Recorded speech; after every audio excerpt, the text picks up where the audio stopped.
Hey guys, tonight we're hitching up our oxen, loading the wagons and setting off into one of the grimiest, most grueling yet weirdly romanticised adventures in American history. Yeah, we're talking about the Oregon Trail, the ultimate choose-your-own disaster experience. You've probably heard of it, maybe even died of dysentery on an old-school classroom computer, but tonight you're going to live it. And spoiler alert, you probably won't survive this. So before you get comfortable, take a moment to like the video and subscribe, but only if you genuinely enjoy what I do here. Let me know in the comments what city you're watching from and what time it is there. Now, dim the lights, maybe turn on a fan for that soft background hum, and let's ease into tonight's journey together. It starts in the spring of 1846. You've spent the winter in Missouri watching the snow melt and waiting for the land to thaw. Now it's April, and the buzz in Independence is electric. Dozens of families like yours, wagons lined up for days, oxen steaming in the morning chill. You're leaving behind a modest farmhouse, your favourite tree, your town, maybe even some relatives who think you're insane for going west. But you've got gold-tinted dreams and whispers of lush farmland in Oregon Territory. In truth, you don't really know what's out there. You just know it has to be better than what you're leaving behind. Debts, over-farmed land, and yet another year of not enough rain. There's an odd energy in the air. Some people are giddy, treating this like a grand vacation. Others have that 1,000-yard stare, like they've already imagined every one of their children buried in a shallow grave. You're caught in between. You've packed, repacked, and repacked again. You've argued with your spouse about whether to bring the rocking chair. You've bought enough flour to bake bread for an entire cavalry. And yet, even with all this planning, there's a gnawing feeling that something, maybe many somethings, are going to go very wrong. Your wagon is sturdy, or so the man who sold it claimed. The canvas top is stretched over wooden bows, offering shade but not much else. Inside you've crammed in everything from barrels of bacon and beans to a small iron stove you absolutely insisted on bringing, despite your cousin's warning that it's dead weight. You've got rifles, a cast iron skillet, a coffee grinder, and one slightly smushed porcelain doll for your daughter. And yet already you're wondering if it's too much. You hear the oxen before you see them. Snorting massive beasts with the kind of eyes that seem older than civilization itself. You're told they're better than horses, slower, yes, but steadier. Less likely to break a leg. You pat one on the side and it lets out a sound that's equal parts bored and disgusted. It's going to be a long ride. On the morning of departure, the town is chaos. Children are crying, mothers are snapping at fathers, and a guy named Lester is arguing about who gets to be wagon master. Spoiler, you do not want to be wagon master. It's a glorified babysitting job where you get blamed for every wrong turn, a lost ox, and misjudged river depth. But you also don't want Lester doing it. He once tried to trade a live chicken for a haircut. You vote for the quiet farmer from Ohio instead. He seems less likely to steer you into a canyon. Your first steps on the trail are weirdly underwhelming. There's no trumpet fanfare, no cinematic sweep of prairie grass. Just a muddy path and the creak of wooden wheels. The realization hits you like a sack of flour. You're walking a lot. Sure, you could ride in the wagon, but only if you want to jostle against barrels and be crushed by shifting cargo. So you walk. Everyone does, except the elderly and the injured, which you're not yet, but give it time. A strange mix of emotions follows. Excitement flares when you pass the last general store. Fear kicks in once you realize that everything familiar is now behind you. The trees start to thin out, the houses vanish, and the land rolls flat and wide. It's beautiful in a desolate sort of way, like being on another planet made entirely of grass and bugs. Speaking of bugs, they are immediate and aggressive. By the first night you've slapped more mosquitoes than you can count and learned that prairie gnats fly directly into your eyes on purpose, probably out of spite. You pitch camp beside a lazy creek and everyone tries to pretend this is fun. Fires are built, songs are sung, someone even tries to tell a joke. But the truth is, you're already tired, your boots are too stiff, and the kids won't stop asking when you'll be there. As you lie on a blanket beneath the wagon, because tent space is tight, you find yourself listening. The distant lowing of oxen, the rhythmic snoring of the family next to yours. A coyote, maybe, or someone's very sick mule. The night is cold and the ground is harder than you expected. Your hip already hurts. The stars above are breathtaking, though. An ocean of silver, So wide and clear it feels like falling upward. You tell yourself this will be worth it, that in 6 months you'll have your own land, your own home, and a chance at something better. But for now, you can't shake the feeling that you've just made the biggest mistake of your life. Here's your historical fact of the night. Roughly 400,000 people travelled the Oregon Trail between the 1830s and 1860s. That's like emptying a modern football stadium and marching everyone 2,000 miles across unforgiving terrain with nothing but wooden wagons and hope. Quirky fact: some people actually brought pianos, like real pianos. Spoiler, they didn't make it. Many ended up abandoned on the side of the trail like a trail of broken dreams and out-of-tune ambitions, and a hot debate. Scholars still argue over whether the journey was fueled more by religious zeal, economic desperation, or just good old American wanderlust. Probably all three, plus a hefty scoop of not knowing what the heck they were in for. By the second day, your feet already hate you.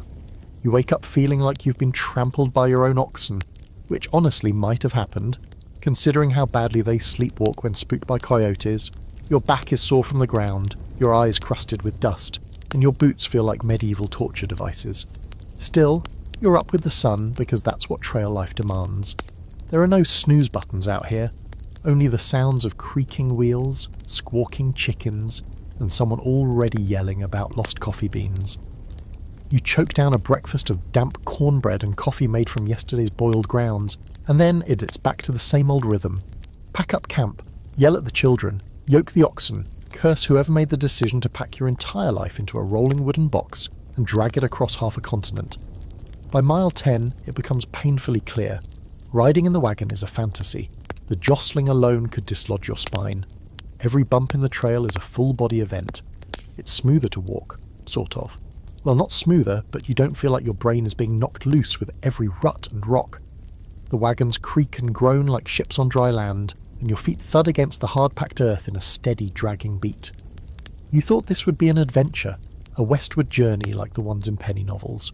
What you didn't count on is how mind-numbing the routine would be. Wake, walk, eat, walk, set up camp, sleep, repeat, and this is just the beginning. By mid-morning you start noticing something else. Your fellow travellers are getting on your nerves. Turns out putting 50 strangers together in tight quarters with minimal hygiene and lots of beans leads to tension. Someone's dog keeps chasing chickens. Another guy insists on playing the fiddle while walking. You didn't know it was possible to play off-key while fiddling one string, but here we are. And don't even get started on the woman who keeps humming the same hymn over and over like it's a magic spell.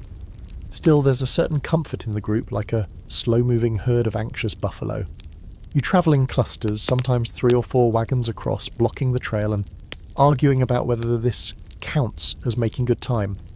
You form friendships, grudges, and vague alliances like it's some wagon train reality show. There's always one couple having a loud fight by the fire, someone who's just a little sick but coughing up a lung, and that one guy who won't stop talking about his land claim in Oregon like he already owns half the territory. You try to keep your spirits up. After all, the scenery is changing. You're leaving behind the scrubby edges of Missouri and moving into open plains, golden waves of grass that ripple with every gust of wind. It's beautiful, but it's also endless. The land seems to stretch forever, flat and shimmering in the sun, with no trees in sight. And the trail itself is just 2 dusty grooves beaten into the earth by thousands of wagons that came before you. A rut of history, and now you're in it. You get to know your wagon in ways you never wanted to. Every creak is a new fear. Every lurch means something is shifting, probably in the worst possible way. The back wheel is always threatening to pop off, the canvas top flaps in the wind like it's mocking you. Inside, everything is packed tight. Barrels, bedding, tools, and somehow it still smells like wet wood and old cheese.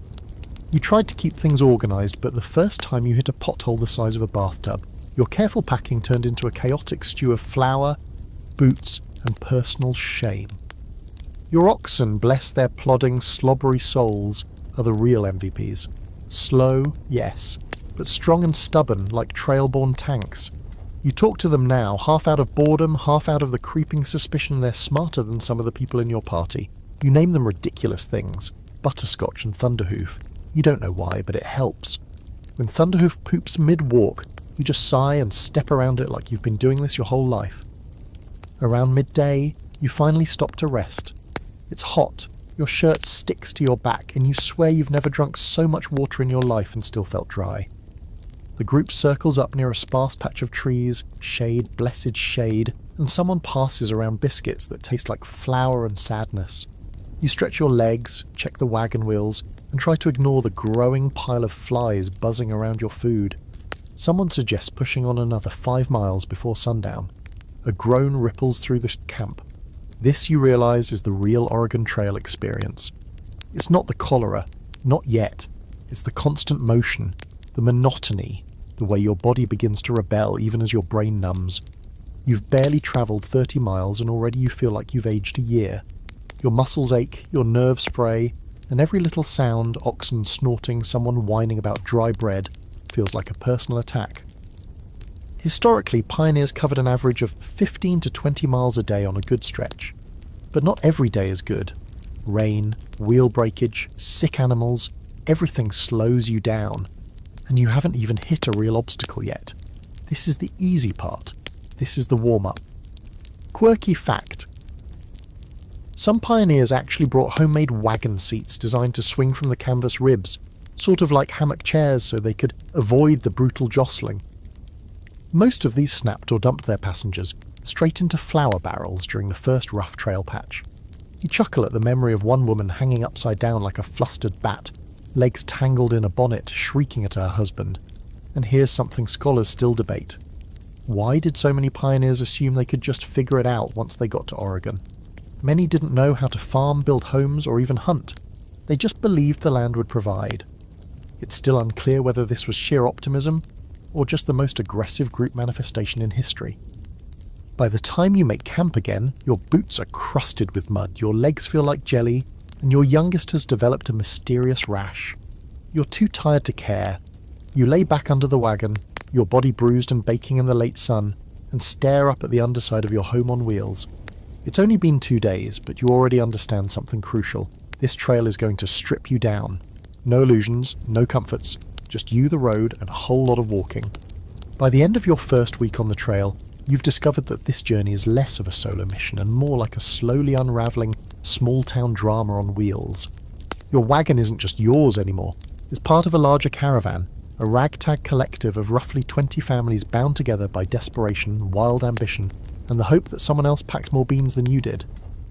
You quickly learn that survival out here isn't just about strength or endurance. It's about teamwork, politics, and a whole lot of compromise. Every morning starts with a group meeting. The wagon master, quiet Ohio guy still in charge for now, gathers everyone around and lays out the route for the day. He's calm and reasonable, which is probably why everyone's secretly preparing to overthrow him. Decisions have to be made constantly. Do you take the flatter northern route that adds mileage but saves the oxen? Or the shortcut through the rocky hills that has a 50-50 chance of wrecking a wheel or two? Votes are cast, opinions are shared, and someone always manages to make it personal. You never realised how many different ways there are to argue about the direction north. Some swear by compasses, others by the sun, and one guy just follows the behaviour of squirrels. You silently vow never to listen to the squirrel guy again after his last shortcut led to a 6-hour detour and an argument so loud it scared off the wildlife. Then there's the issue of wagon spacing. Too close and you risk a wheel-to-wheel disaster, too far and you're vulnerable to attacks. Well, theoretically. Mostly the danger is losing sight of the caravan and getting hopelessly turned around in what looks like a grassy sea of sameness. So you keep close, trailing behind your neighbour's wagon while trying to ignore the way their supplies are tied down with string and prayer. You're all in this together, like it or not. Soon the caravan starts to splinter into roles. There's the wagon master, of course, who becomes more of a therapist than a leader. There's a scout, a wiry guy with eyes like a hawk and the social skills of a raccoon, who rides ahead to look for rivers, trails, and potential hazards. He rarely speaks unless it's bad news, and when he does speak, it's usually along the lines of, "That bridge is a lie," or, "We'll have to eat the mule." Charming fellow. You find yourself pulled into these group dynamics more than you'd like.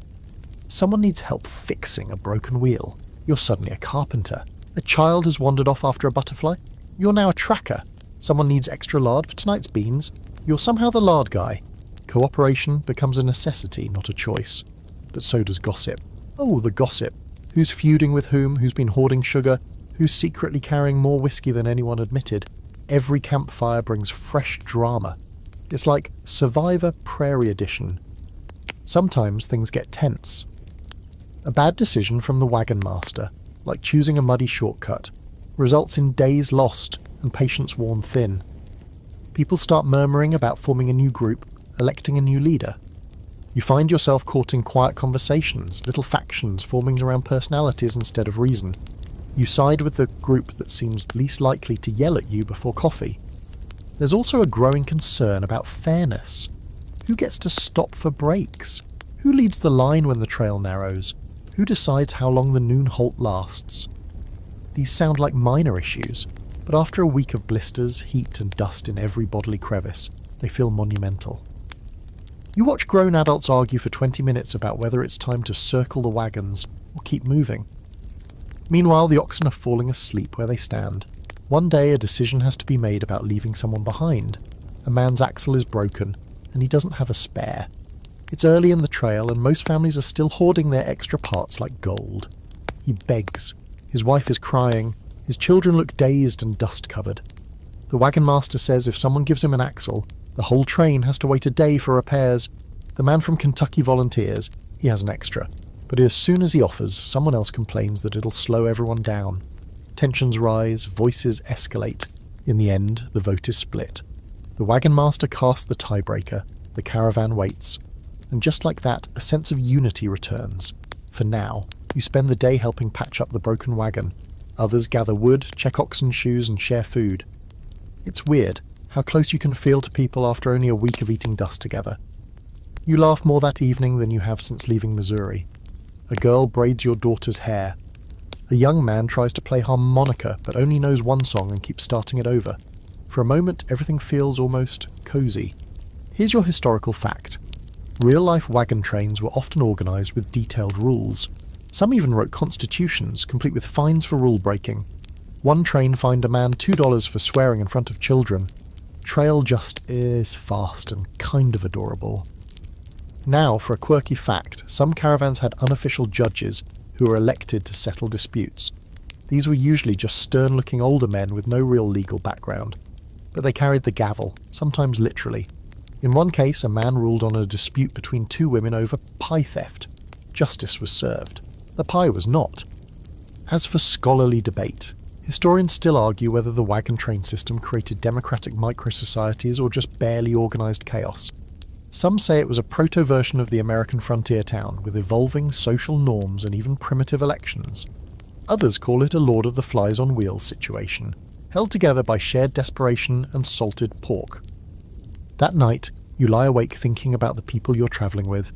Strangers turned companions, rivals turned teammates. You wonder who will be there at the end of this trail. And quietly, you wonder if you will be. There comes a moment, usually around day 10, when you realise you packed your entire life into a wooden box the size of a garden shed and dragged it into the wilderness like that was a rational decision. You stare into the wagon, sweat soaking your collar, and wonder why in the blazing prairie sun you thought it was necessary to bring 4 cast-iron pans, a rocking chair, and your uncle's taxidermy duck. It's not just clutter now, it's deadweight, and deadweight has to go. But first, everyone is precious about their belongings. There's a weird pride in how neatly things were packed, like you're all contestants on some frontier version of Tetris. But now, on a scorching afternoon when the trail becomes more sand than soil, and your oxen are looking at you like you're personally responsible for their misery, something shifts. You realise every extra pound is another minute of suffering, another reason the wheel creaks with that horrible splintering sound no one wants to hear. And so the great shedding begins. It starts subtly. A broken stool, a bucket that cracked in the heat. Easy choices. But soon, hard decisions have to be made. A woman you've barely spoken to is weeping as she hands off her china teacups to the prairie wind. A man tosses out a family portrait after a tense debate with his teenage son, who insists that hauling it is pointless. You try to pretend it's all logical, survival-based, but there's grief laced in every item left behind. These things weren't just cargo, they were memories, comforts, the last threads of the lives you all left back in Missouri. Your own sacrifices come with a little less ceremony. That stove you insisted on bringing? Gone. rolled down a small hill and abandoned next to a surprisingly dignified pile of rejected bedposts. You keep the skillet, the coffee grinder, and your one luxury, a slightly water-stained copy of Gulliver's Travels. It doesn't weigh much, and some nights, reading by firelight keeps you from screaming at the sky. Food and supplies take priority now. Everyone starts double-checking their rations. Flour, salt, coffee, sugar. If you have it, you count it twice. If you don't, you start eyeing the neighbour's wagon and wondering if they'd notice a few spoonfuls missing. The flour barrels are shrinking faster than you hoped. Someone realises their bacon has gone rancid. The stench is immediate and offensive, like a punch in the sinuses.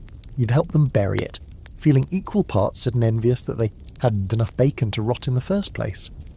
You also learn about a new unit of measurement. Space. Every inch matters. That small corner behind the wheel hub, suddenly perfect for rope. The hollow space under the tool chest, excellent for dried beans. Children get crammed between bags of rice and crates of canned peaches. Nobody's comfortable, nobody's clean. You're all just bags of humanity being shuffled daily across an unforgiving landscape. And then there's the constant battle with the wagon itself. You've never hated wood so much in your life. The planks warp in the heat. The wheels wobble no matter how often you reinforce them. Your husband or wife is perpetually covered in axle grease, swearing softly as they tighten spokes with a stick and sheer willpower. You joke about building a new wagon from all the parts being jettisoned along the way. Someone laughs, then seriously considers it. Resourcefulness or madness? Hard to tell anymore. Midweek, you cross a stretch of prairie so flat and wide it feels like the edge of the world. The trail is marked only by the faded remains of broken furniture, spilled nails, and the occasional tragic doll head staring blankly at the sky. You pass a chair with only one leg, a boot missing its partner, a Bible, pages fluttering in the wind like tiny white flags. It's a ghostly procession of dreams discarded, and it reminds you that most people ahead of you probably went through the same agonizing triage of personal belongings. By now, conversations at night have shifted. Less about the future, more about the practical. How many sacks of flour do you have left? Who's good at mending boots? Has anyone figured out how to patch a hole in canvas without it immediately tearing again? Someone shares a tip about soaking dried beans in river water overnight to make them cook faster. Another person, older and meaner, says you're all fools for not bringing hardtack. Bugs don't eat it, and neither do we, he growls, chewing it anyway. Historical side note. Most wagons had to carry 600 to 1,000 pounds of flour alone, plus bacon, lard, beans, rice, and a disturbingly large amount of coffee. Every family brought what they thought they'd need to survive 6 months, forgetting that surviving also meant dragging all that stuff across mountain ranges and rivers without the benefit of paved roads or common sense. Quirky fact, one woman brought up a grandfather clock, convinced it would be useful for maintaining a sense of order. It lasted 5 days before toppling over in the wagon and shattering into a pile of metaphor. She reportedly turned the clock face into a skillet lid. Now that's frontier innovation. And here's a fun academic squabble. Some historians claim the iconic covered wagon, the prairie schooner, was rarely used for actual riding due to discomfort and danger. Others argue that families routinely rotated riders to rest the elderly and young. No one can quite agree how much time pioneers spent inside their wagons versus trudging outside in the dust. What's certain? You're definitely not riding. You're hoofing it day after day because it turns out human legs are more reliable than hand-built wheels. That evening you settle into camp and take stock. You've lost a few items to the trail gods, but you've gained something else. Ruthlessness. You look at every object with suspicion now. Does it earn its space? Does it pull its weight? If not, it goes. Sentimentality gets you nowhere when your back is sore and your oxen are drooling from exhaustion. You sit near the fire, chewing on dry jerky that tastes like leather, mixed with regret. A nearby wagon is burning their broken bed frame and the flames crackle like applause. Someone passes around a jug of something vaguely alcoholic. You take a sip and cough violently, but your muscles relax for the first time in days. You think about home, your old house, the chair by the window, the dishes you left behind. You miss it all and none of it at the same time. What you've really left behind, you're starting to realise, is comfort, and there's no going back. You're not quite sure when the dread sets in, but it hits one morning, just as you squat behind a bush with a shovel in one hand and an unsettling gurgle in your gut. There are no bathrooms on the Oregon Trail, just open prairie, a bit of modesty, and a desperate hope that no one's looking. You dig fast, do your business even faster, and pray the wind doesn't shift. Welcome to the glamorous life of a westward pioneer, where your daily bowel movements are a public health hazard and also the #1 cause of death on the trail. It turns out dysentery is not just a funny punchline on an old computer game. It is a living, gut-twisting nightmare that moves through the camp like an invisible storm, wiping out dignity and hydration in equal measure. And it's not alone. There's cholera, typhoid, scurvy, and something the wagon master refers to ominously as plains fever. All you know is that people are sweating, vomiting and collapsing in ways that no amount of herbal tea can fix. The root of all this? Hygiene, or the complete and utter lack of it. Soap is precious and mostly reserved for clothes, which still end up looking like they were washed in sadness. Bathing is a rare treat, something you do only when the weather's perfect, the river's deep enough, and you're feeling brave enough to expose your bare backside to an audience of mosquitoes and judging squirrels. Clothes stay on until they practically walk off by themselves. By week 3, you could bottle the smell of your boots and sell it as eau de regret. You do your best to stay clean. You wipe your hands with rags soaked in vinegar. You rinse dishes with sand and prayer. But there's only so much you can do when you're sharing a ladle with 20 other people and the nearest clean water is downstream from where the oxen bathe, drink, and relieve themselves. You start to play a mental game. Is this sickness from the beans, the water, or just the creeping realization that you made a terrible life choice? Sickness moves fast out here. One kid starts coughing on Monday, and by Wednesday half the caravan is walking like zombies. You watch a woman boil rags for compresses while muttering about garlic poultices. Someone else suggests bleeding the sick to balance the humours. You nod politely and then quietly hide all the sharp objects. There's no doctor among you, just rumours of one farther down the trail near Fort Laramie. You pray you'll make it that far. One evening the camp is quiet. Too quiet. A man named Harris, older, always joked he was too stubborn to die, hasn't moved from his bedroll in hours. His wife stands over him, fanning him with her bonnet while others gather nearby, pretending not to stare. You catch a glimpse of his face, pale, sweating and drawn tight like a sheet left too long in the sun. No one says the word, but everyone's thinking it. Cholera, the death sentence in disguise. Here's your historical fact for the night. Cholera was the leading killer on the Oregon Trail, responsible for an estimated 10,000 deaths. That's 10,000 people who set off for a better life and never made it past Nebraska. It spread through contaminated water and poor sanitation, and it could kill in a matter of hours. You could go to bed with a stomachache and be buried by sunrise. Quirky fact, some people try to ward off disease by wearing garlic necklaces, burning animal dung, or placing silver coins in their drinking barrels. One woman swore by keeping a potato in her pocket to draw the fever out. It worked about as well as you'd expect. Meanwhile, scholars still argue about how much the pioneers actually understood about germs. Germ theory wasn't widely accepted yet, so a lot of folks blamed bad air, unlucky stars, or moral failings. Some journals describe people moving their wagons to avoid sick winds, or burying the dead facing away from camp to prevent spirits from returning. It wasn't science, but when you're desperate, superstition feels oddly comforting. Back in camp, Harris passes away just before dawn. His wife doesn't cry. She just folds his blanket, tucks it under his chin, and sits quietly until someone comes with a shovel.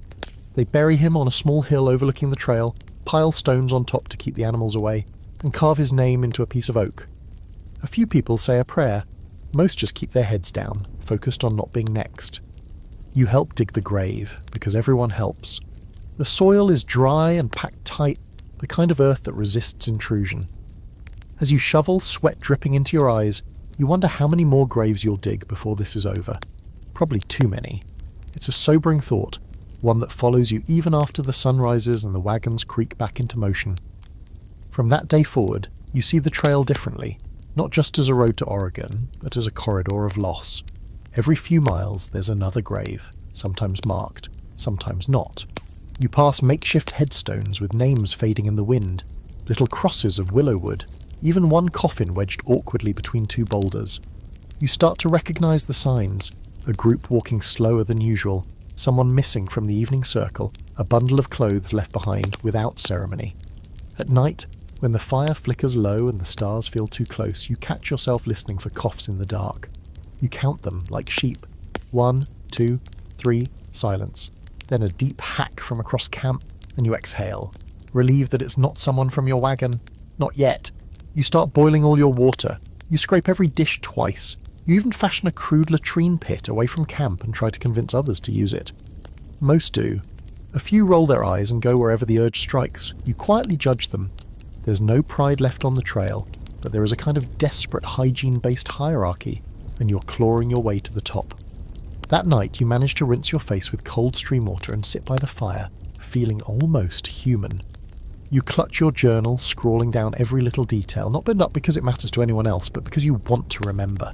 The pain, the fear, the weird moments of peace between disasters, the way the stars look when the world feels like it's ending, the way your hands shake just before sunrise knowing that the next day could be worse.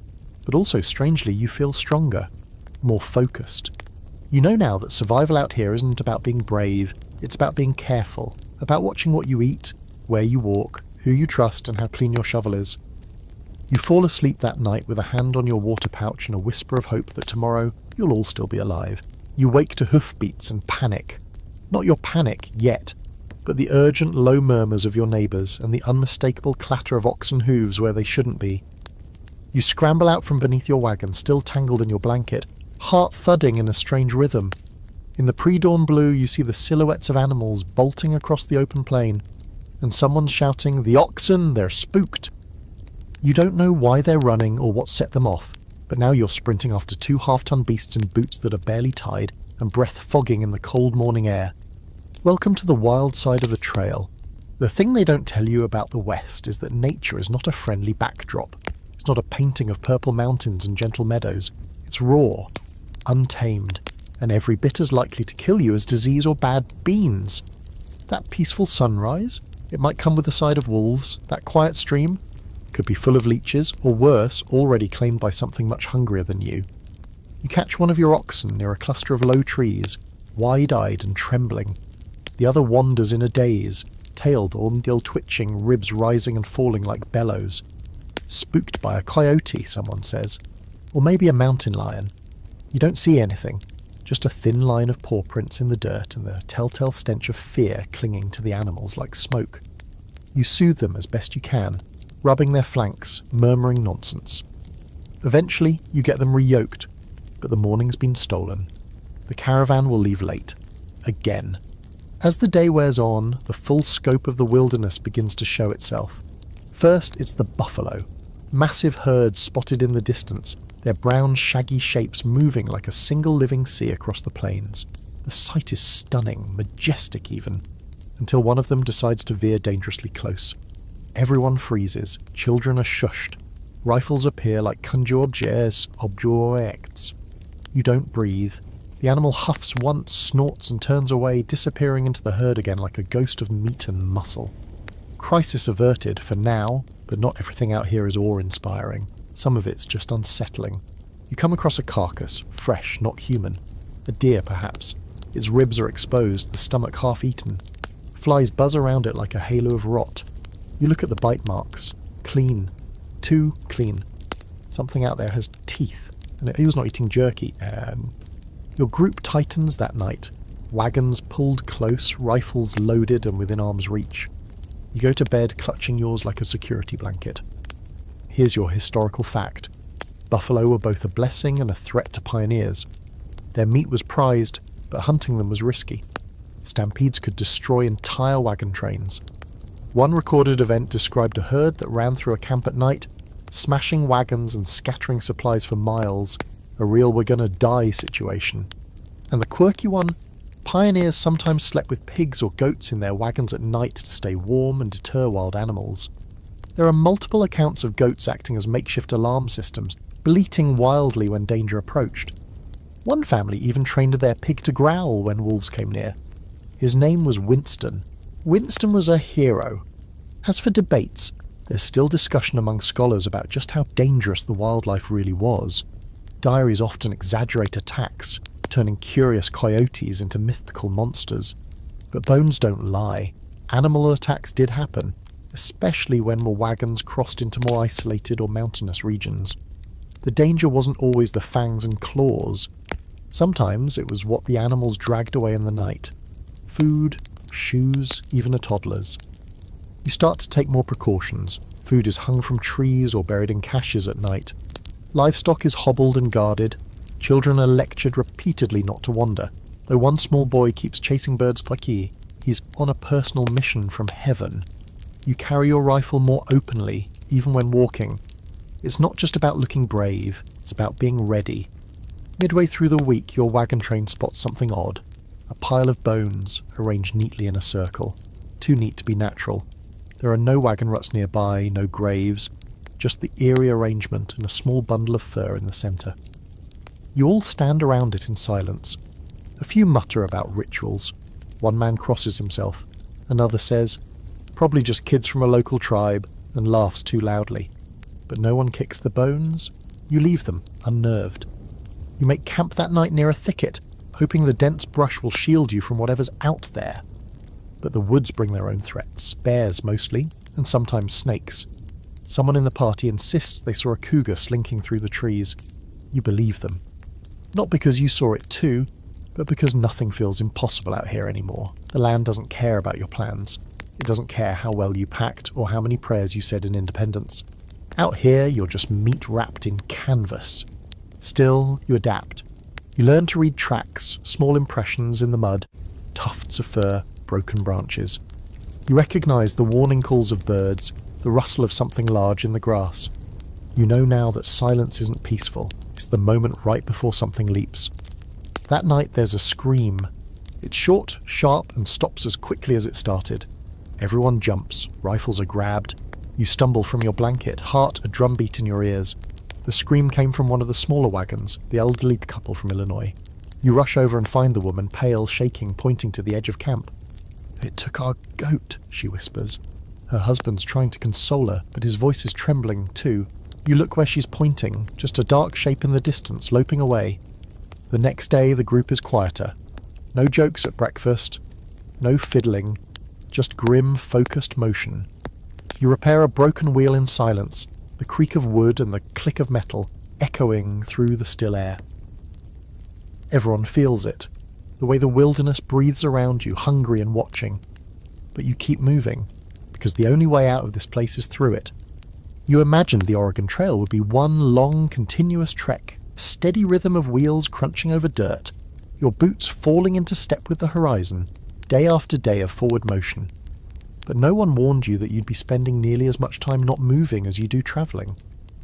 The hard truth hits sometime during your second week, as you sit by the side of the trail for the third hour in a row, swatting flies and watching someone else's wagon wheel get mended with a level of drama usually reserved for battlefield surgery. Welcome to the hurry up and wait portion of the trail.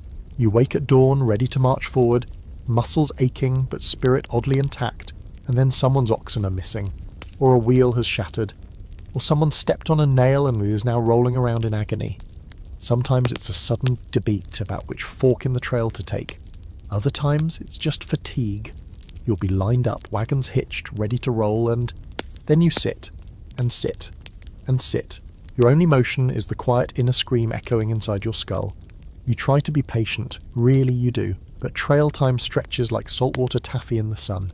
There's no clock, just the position of the sun and the feeling that this day will never, ever end. You watch a man spend 45 minutes trying to untangle a rope from his own axle. A child throws a tantrum that could win awards. Someone's cow just wandered off again, mooing into the void, and they're giving chase like it owes them money. There's something uniquely exhausting about standing still on the trail. When you're moving, at least it feels like progress. But when you're stuck, the reality of the landscape starts to close in. It's flat, it's hot, it's buzzing with flies the size of bottle caps. The prairie wind kicks up a fine grit that sneaks into your eyes, your teeth, your undergarments, everywhere. The sun's a bully, and the shade, when you can find it, is already claimed by someone snoring under a wagon. And yet these slow moments are when you see your fellow travellers most clearly. They lounge on wagon tongues like sunbathing lizards, their faces slack with boredom. Some tinker endlessly with tools, others scribble in journals or patch socks with grim determination. A few manage to nap in poses that defy logic, curled on sacks of beans draped over barrels, upside down in someone's lap. You envy their talent. One man passes time by whittling a spoon, another teaches his toddler how to whistle. You try to read a few pages of Gulliver's Travels, but the words blur from heat and distraction. Eventually, you just stare into the distance, trying to remember what trees used to look like. You haven't seen a proper one in days. Occasionally you overhear snippets of philosophy from those as bored as you. Maybe we're not meant to get to Oregon, someone mutters. Maybe the journey is the destination. You want to punch them, just a little. By midday you're finally on the move again, only for the oxen to slow within minutes, one of them developing what's generously called a trail limp. You've now learnt the term hoof rot, and you wish you hadn't.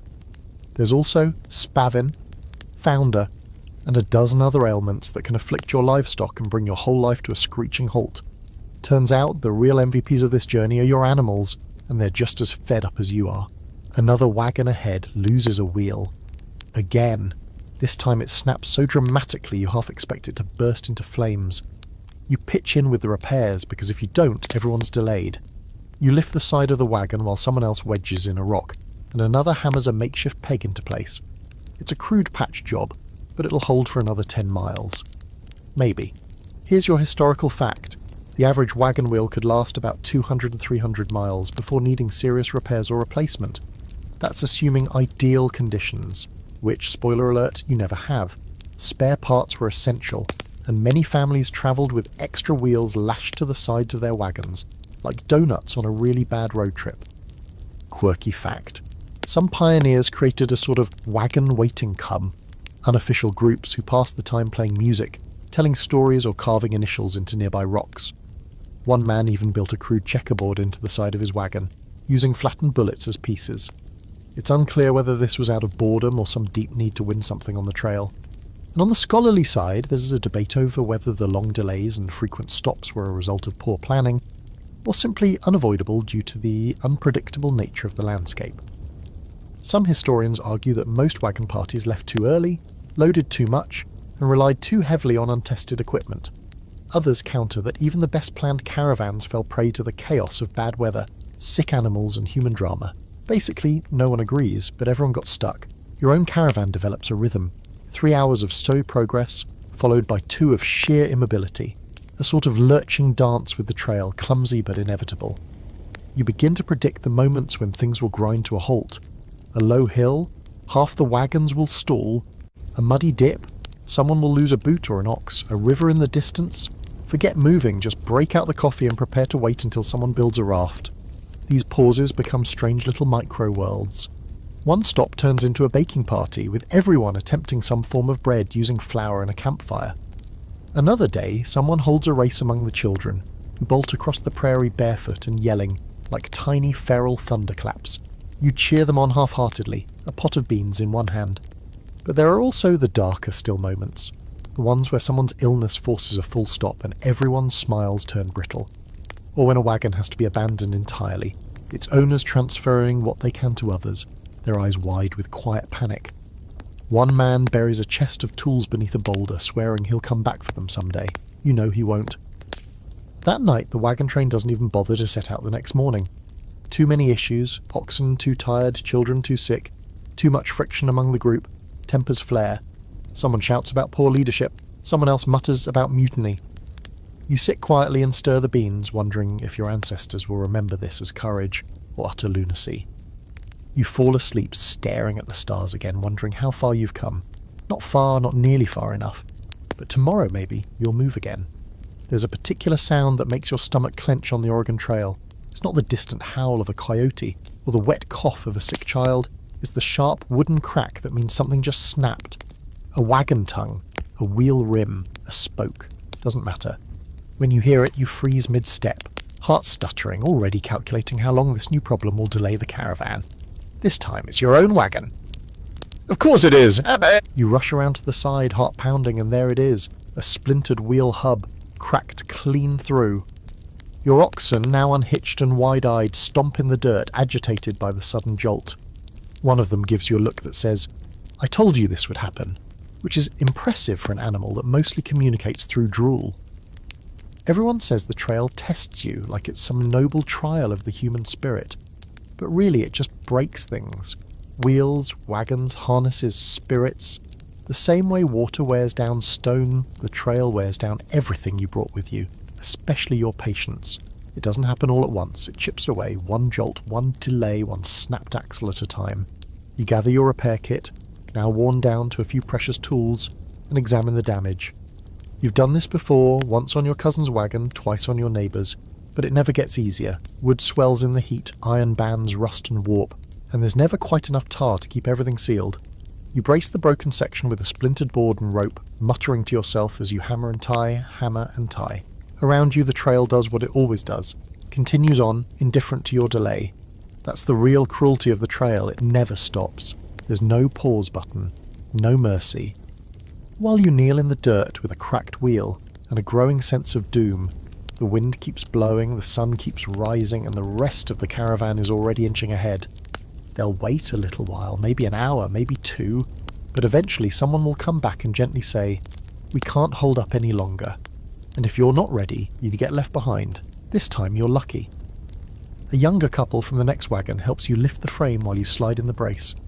You grunt and strain together, sweat pouring into your eyes, but the wheel is secured, sort of. It'll hold probably, maybe, long enough to make it another 10 miles and then you'll do it all again. Later that day you're walking beside the wagon, testing the repair, when you catch sight of someone else's disaster. A full axle shattered, wood in pieces, wagon leaning hard to one side like it's drunk. The family sits in silence. The father stares at the damage like if he squints hard enough it'll fix itself. The mother's rocking a baby in her lap. The older son is digging a shallow pit to bury whatever they can't carry. You've seen this before. Everyone has. It's a trail ritual by now.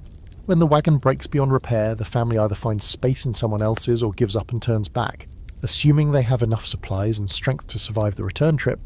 Few do. Most just leave things behind. That family's chest of linens, abandoned. That iron stove, offloaded with a thud. You walk past them, nodding solemnly, and keep your eyes forward. Here's a historical fact that's not exactly inspiring.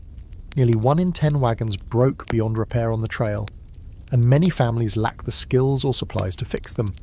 There were no hardware stores out here, just what you brought and what you could scavenge. If your wheel cracked and you didn't have spare spokes, you were stuck, sometimes permanently. Quirky fact, people got creative. One man famously replaced a shattered wagon wheel with a giant slice of cottonwood carved into a crude circle. It worked, sort of, until it hit a rut and split in two. Another group used bedposts to brace a broken axle, tying them on with strips of rawhide. Desperation makes surprisingly decent engineers. And as for scholarly debate, there's long been an argument about whether the wagons used on the trail were truly suited for the journey. The standard prairie schooner design was light, sure, but it wasn't built to survive 2,000 miles of punishment. Some historians argue they were woefully underprepared, too cheaply built and structurally flimsy. Others claim that pioneers did the best they could with what they had, and that it was always going to be a gamble no matter the wagon quality. Back in camp that night, your wagon creaks ominously as you settle in beside it. You lie awake on your pallet, staring at the wooden frame above you, and wondering which piece will betray you next. You know the wheel is a ticking time bomb. You know the canvas top has a growing tear, and you know that one of the oxen has started limping slightly, which means you're probably due for another crisis tomorrow. You're not alone in your paranoia. Around the fire, conversations now revolve around repairs. Who's got spare grease? Anyone have a few extra nails? Did anyone bring actual carpentry skills? Or is everyone just faking it like you are? The answers are usually no, yes, and definitely the latter. The funny part, if there's anything funny left, is that you start to bond over it. Misery loves company, and trail repairs are the great equalizer. No matter how prepared or rich someone was back in Missouri, they're just another sweaty, exhausted amateur mechanic now, pounding in wooden pegs and hoping it holds until sundown. You trade tricks too. Someone swears by soaking rope in bacon grease to make it last longer. Another swears at that person when the rope slips loose the next day. One woman reveals she's been using strips of her old corset to lash down cargo. It's tough, flexible, and already full of broken dreams. You admire her resourcefulness and make a mental note to sacrifice your own undergarments if things get desperate. You fall asleep that night with the image of your wheel seared into your brain. You dream of spokes snapping like brittle bones, of your wagon crumbling into a pile of wood and flour sacks. You wake up with the sun in your eyes and the familiar stiffness in your back, and then you hear it again, that creak, the wheel whispering to you like a ghost. Soon. And you sigh, get up, and get ready to fix it. Again. You can pinpoint the exact moment your trail diet starts to unravel. It's around week 3 when you open a flour sack and find it crawling with tiny black bugs. You stare at the squirming mass in numb horror, then shake the sack violently as if that'll magically fix it. It doesn't. You pick out as many as you can, mutter a few curse words, and then cook with it anyway. Because out here, the line between edible and disgusting is thinner than the soup you're about to make. Food on the trail is not a pleasure. It is a requirement. You eat to keep walking. You chew because not doing so leads to dizziness, weakness, and worse. The early days were full of variety: salt pork, beans, hardtack, rice, dried apples. You even remember eating pie once before someone dropped the last of the preserves trying to chase a goose out of their wagon. Now, it's beans, flour, and what might be squirrel, though no one's asking too many questions. Every family rationed carefully, or at least they tried to. You remember sitting around the fire with your little sack of supplies, counting spoonfuls like you were handling gold dust. 2 scoops of rice, a pinch of salt, just enough lard to make it stick together in a sad little ball. But rationing only works when everyone's healthy. And on the trail, nobody's healthy for long. Sick people need broth. Kids need snacks. You use more food than you planned, and suddenly that 6-month supply you smugly packed back in Independence is looking suspiciously light. You've started foraging when you can. Wild onions, bitter greens, the occasional lucky bush of berries. Sometimes you find mushrooms, and someone from another wagon swears they're safe. You boil them in stew and wait to see who starts convulsing. No one does. That night feels like a victory, but most days you eat the same thing. Flour and water, fried on a skillet, until it barely resembles a tortilla, then dipped in bean sludge. If you're lucky, there's a shred of dried meat to add a bit of chew. If not, well, there's always imagination. One afternoon, a group of kids catches a rabbit. They parade it through camp like they just took down a buffalo, proudly holding it by the ears. You help clean it, thankful for fresh meat to mold, even if the thing's barely bigger than your boot. That night, everyone gets a spoonful of rabbit stew, and for a moment it almost tastes like home. Then the rationing gets tighter. You're walking longer hours and burning more calories, but the food is dwindling. You see it in the way people chew, slowly savouring every bite. In the way people eye each other's plates. Not with greed, but longing. Your kids are getting skinnier. You're getting snappier. Hunger crawls into your bones and settles there. Here's your historical fact. On average, pioneers needed 2,000 to 3,000 calories a day just to keep up with the physical exertion of the trail. But most didn't eat that much. Rations were usually 1/500 calories or less, especially once the journey wore on and supplies ran low. Malnutrition was common.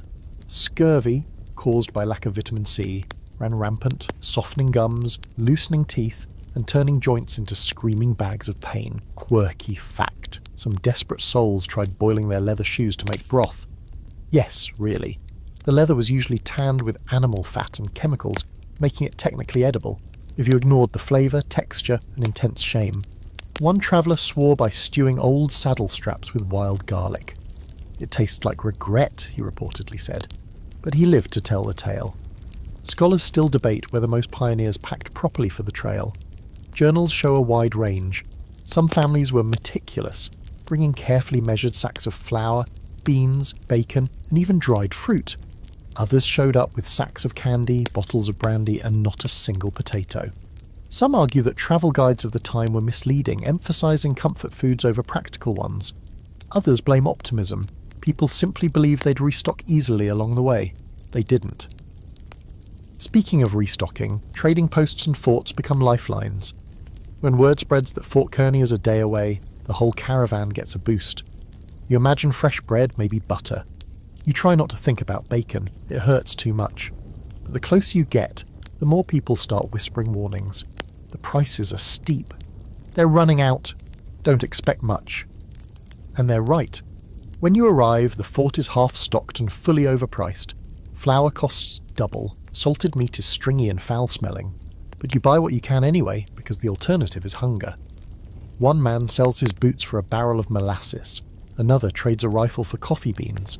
You swap a cracked mirror and 3 spools of thread for half a ham that smells only slightly like feet. That night, you fry it over a smoky fire and convince yourself it's delicious. But some things can't be bought.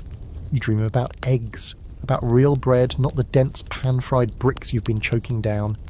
You dream about peaches and syrup, mashed potatoes, cake. You wake up chewing air. Once, in desperation, you lick a spoon just to remember the taste of lard.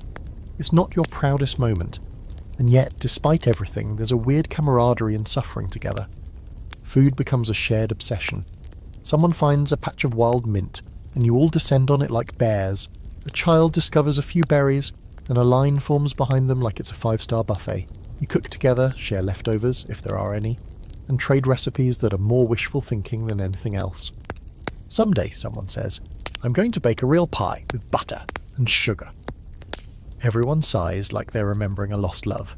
Then one morning, disaster. One of the wagons topples while crossing a ridge, and a barrel of flour bursts open. It spills down the slope, a tragic avalanche of white powder, vanishing into the dirt. You all stand there stunned. A grown man drops to his knees and tries to scoop it back into a bucket with his bare hands. No one laughs. You help him. Because out here, flour is worth more than gold. That night, you eat slowly, chewing each bite like it owes you something. You stare into the fire, belly still aching, and wonder how long you can keep doing this. But when someone passes you a sliver of dried apple, you smile. Because it's sweet, because you didn't expect it, and because tomorrow you'll walk again. You'll eat what you have, and you'll hope, always hope, that the next bite will be better. You hear it before you see it. The low rhythmic roar like distant thunder, trapped in a box. Everyone perks up. The wagons slow, even the oxen seem to pause. You follow the sound to its source, cresting a gentle rise, and there it is, a river, wide and slow-moving, slicing through the earth like a lazy blue vein. It doesn't look especially menacing. In fact, it almost looks inviting, glinting in the afternoon sun. You allow yourself the luxury of hope. Maybe this one will be easy. It won't be. River crossings are the true test of your will and also of your wagon's structural integrity. This one, the Platte, or maybe the Loo, depending on who you ask, is just wide enough to be annoying and just deep enough to be terrifying. The first problem is figuring out how deep it really is. A few men wade in, pants hiked up, poking the riverbed with sticks like they are afraid it might bite. One of them goes in too far and slips. When he stumbles out coughing and soaked, the group collectively groans. Gonna need to float it, someone says. No one wants to float it. Floating means sealing everything inside the wagon, wrapping the canvas tight and trusting that your home on wheels won't become a waterlogged coffin. It means unpacking anything precious, clothing, food, people, and ferrying them over by hand or raft, one precarious trip at a time. It also means praying your oxen don't panic halfway across and drag your belongings down with them. The second problem is that floating is a generous term. These aren't boats, they're wagons. Wagons with gaps between the planks and rusted iron parts. You saw one go under just last week, lost to a surprise current and poor planning. The family was lucky, they swam, their bedding didn't. You start waterproofing, you smear tar along the seams, lash barrels inside tight, and use oilskin to wrap the food stores. You pull the heaviest items, stove, tools, extra flour, out and drag them around the riverbank. Then you look to the oxen, they'll have to swim. You tie ropes to their yokes and hope they are feeling as brave today. When it's your turn, your stomach drops. The current looks faster now, even though you know it's probably just nerves. You wade in with the animals first, gripping the lead rope tight. The cold hits your knees, then your waist, and suddenly the river feels a lot less charming. The oxen snort, hesitant. You pull gently, whispering nonsense encouragement. Come on, Butterscotch, don't you dare drown me. Somehow you make it across, soaked and shivering but alive. Then it's the wagon's turn. You and two others ease it into the water, hearts pounding. It starts to float, bobbing awkwardly, swaying like it's had too much to drink. The oxen swim, the current tugs, the wheels catch on a submerged rock, and the whole thing tilts dangerously. You yell. Someone throws a rope. For one awful second you think you're going to lose everything. But then the wagon rights itself with a violent lurch and drifts forward. You pull it ashore and collapse beside it, panting, every muscle in your body screaming. Your hands are blistered from the rope. Your boots are filled with river silt. But the wagon is intact.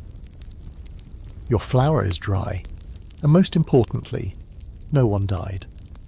Here's your historical fact. River crossings were one of the deadliest parts of the Oregon Trail. Drowning was the second leading cause of death, right behind disease. Some rivers were hundreds of feet wide with strong currents, and without bridges, every crossing was a gamble. Even experienced travellers often lost wagons, livestock, and occasionally entire families to unexpected accidents. Quirky fact, some pioneers brought inflatable hides or bull boats, frames made from willow branches covered with buffalo skin, just for river crossings. These worked surprisingly well if you didn't mind sitting in a stinking hair-covered water bowl while clinging to your biscuit barrel. One woman reportedly floated her wagon's contents across in a wash tub. Twice, she became something of a trail legend. And the debate? Scholars still disagree on how often pioneers chose to ferry their wagons across rivers versus floating them.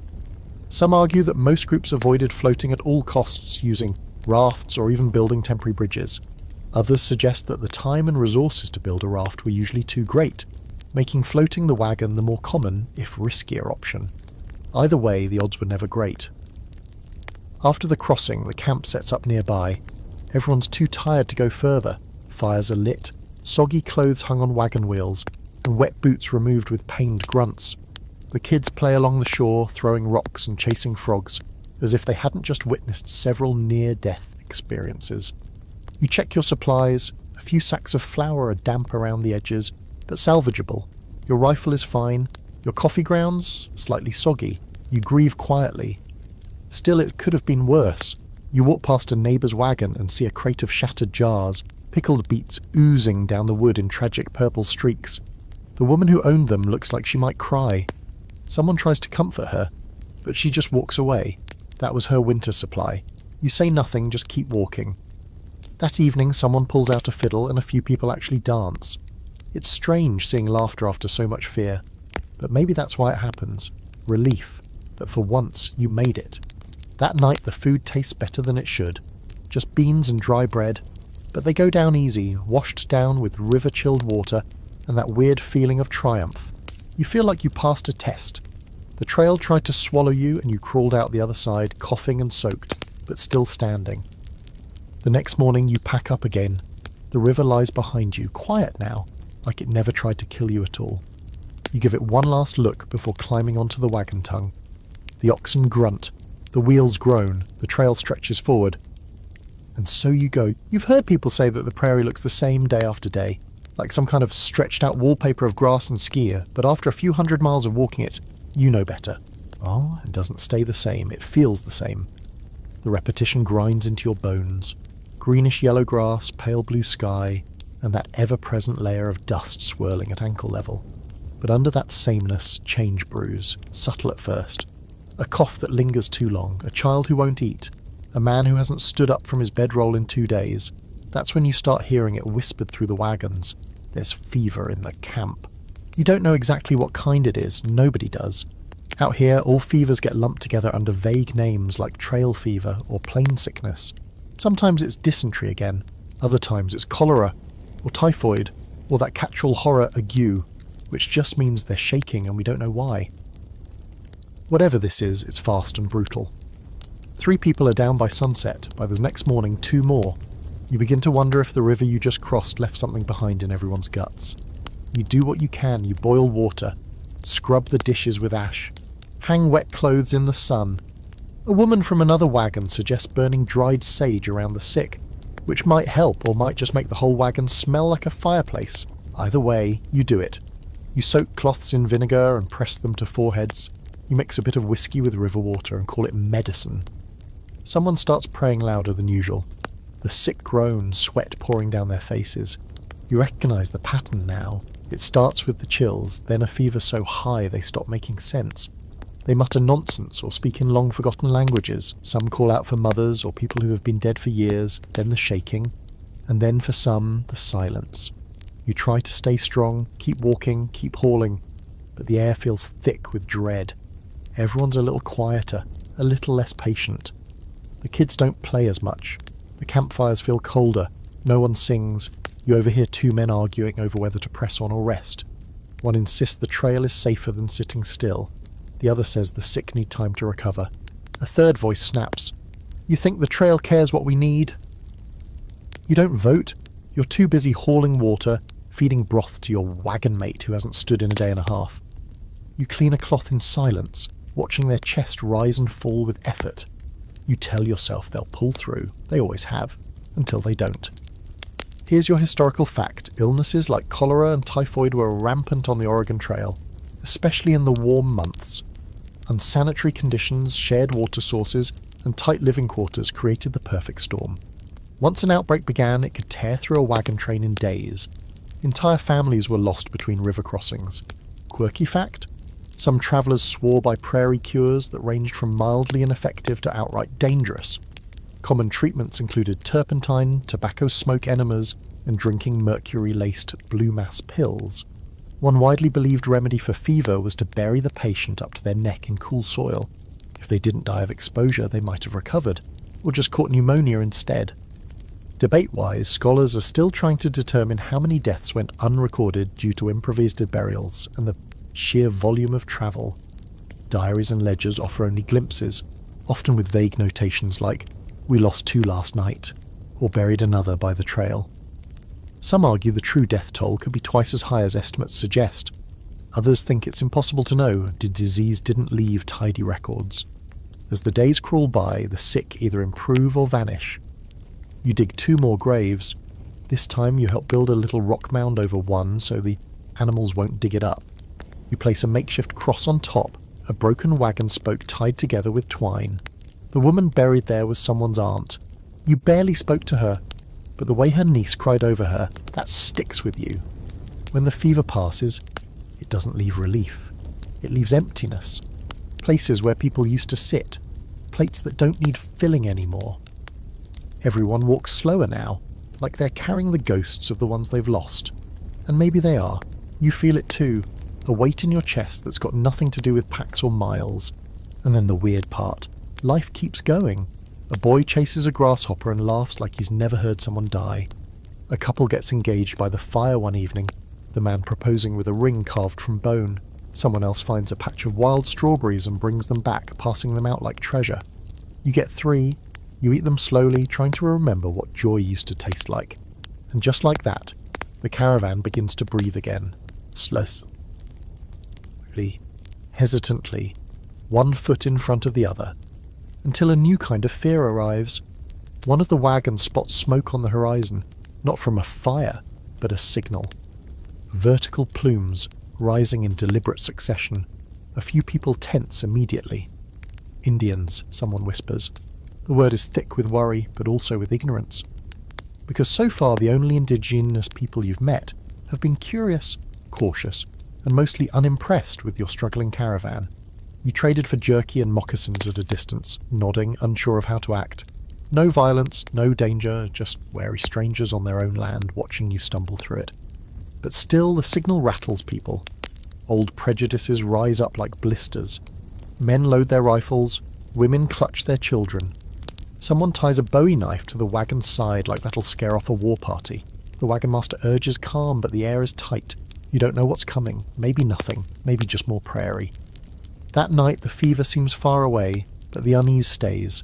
You lie in your bedroll half asleep, listening to the creak of canvas in the wind and the soft murmurs of your companions. Somewhere out there the land shifts and breathes and watches. The fever took your strength, but the trail keeps going, and so must you. There's a change in the mood after the fever breaks, tense, quiet, a kind of collective holding of breath. No one says it loud, but it's clear. The trail is entering new territory, and not just in miles. You're moving deeper into lands you were warned about, where maps turn vague and rumour takes over. Every hill feels like it's hiding something. Every smoke signal in the distance is met with silence and side eyes. Everyone becomes a little more cautious, a little more suspicious. The word Indians hangs in the air like thunder you haven't heard yet. You've already passed a few small indigenous camps, distant figures across the prairie, watching. The first time you saw them, it sent a jolt through your chest, not out of fear, but out of sheer not knowing. You were raised on stories, scalping ambushes, arrows through the night. But what you saw were people, families, a group sitting beneath a canvas tent, eating, 2 children chasing each other, one man on horseback staring calmly at your train as you passed. No weapons drawn, no drama, just observation. And yet the myths are louder than the facts. That's how fear works. So when your wagon train approaches a cluster of teepees one afternoon, the response is mixed. Some people tighten their grips on rifles. Others prepare small trade goods, cloth, buttons, beads, hoping this will be like last time, quiet, maybe even friendly. You're somewhere near Pawnee or Oto territory now, though no one is quite sure where one nation's land ends and another's begins. The government drew some lines, but they never asked anyone else about them. A small group approaches, 4 men and 2 women, draped in hides and woven cloth, mounted on horses that look like they were born from the wind. They are not armed, or if they are, it's subtle.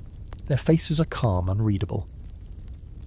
The wagon master steps forward, hat in hand, offering the universal peace language of trade: sugar, tobacco, salt. One of the women nods. She steps down from her horse and reaches into a satchel, producing dried meat and a pair of handmade moccasins. The trade begins. No one speaks the same language, but gestures do enough. You give them a tin cup, they offer a leather pouch. A boy from your group reaches out to touch one of their horses, and the animal flicks its ears but doesn't move away. Laughter trickles out on both sides. Not a flood, but a stream, something human. Still, not everyone's convinced. You hear muttering behind you, words like savages and ambush. The man from Kentucky who never shuts up says something about arrows and smallpox. You want to turn around and ask him where his shoes came from, since those sure look like Lakota's design. But you let it go. The trail's long. Idiocy has time to wear itself out. You watch as one of the Pawnee men points westward, makes a motion with his hand, zigzag up and down, mountains, you think. He's warning you. The pass ahead is rough. He points to your oxen and makes a tired gesture. You nod, grateful. Even when you don't speak the language, you understand the weight of kindness. Here's your historical fact. While popular culture paints indigenous interactions on the Oregon Trail as violent, most were peaceful and often helpful. Native tribes frequently traded with emigrants, offering food, directions, and animal care.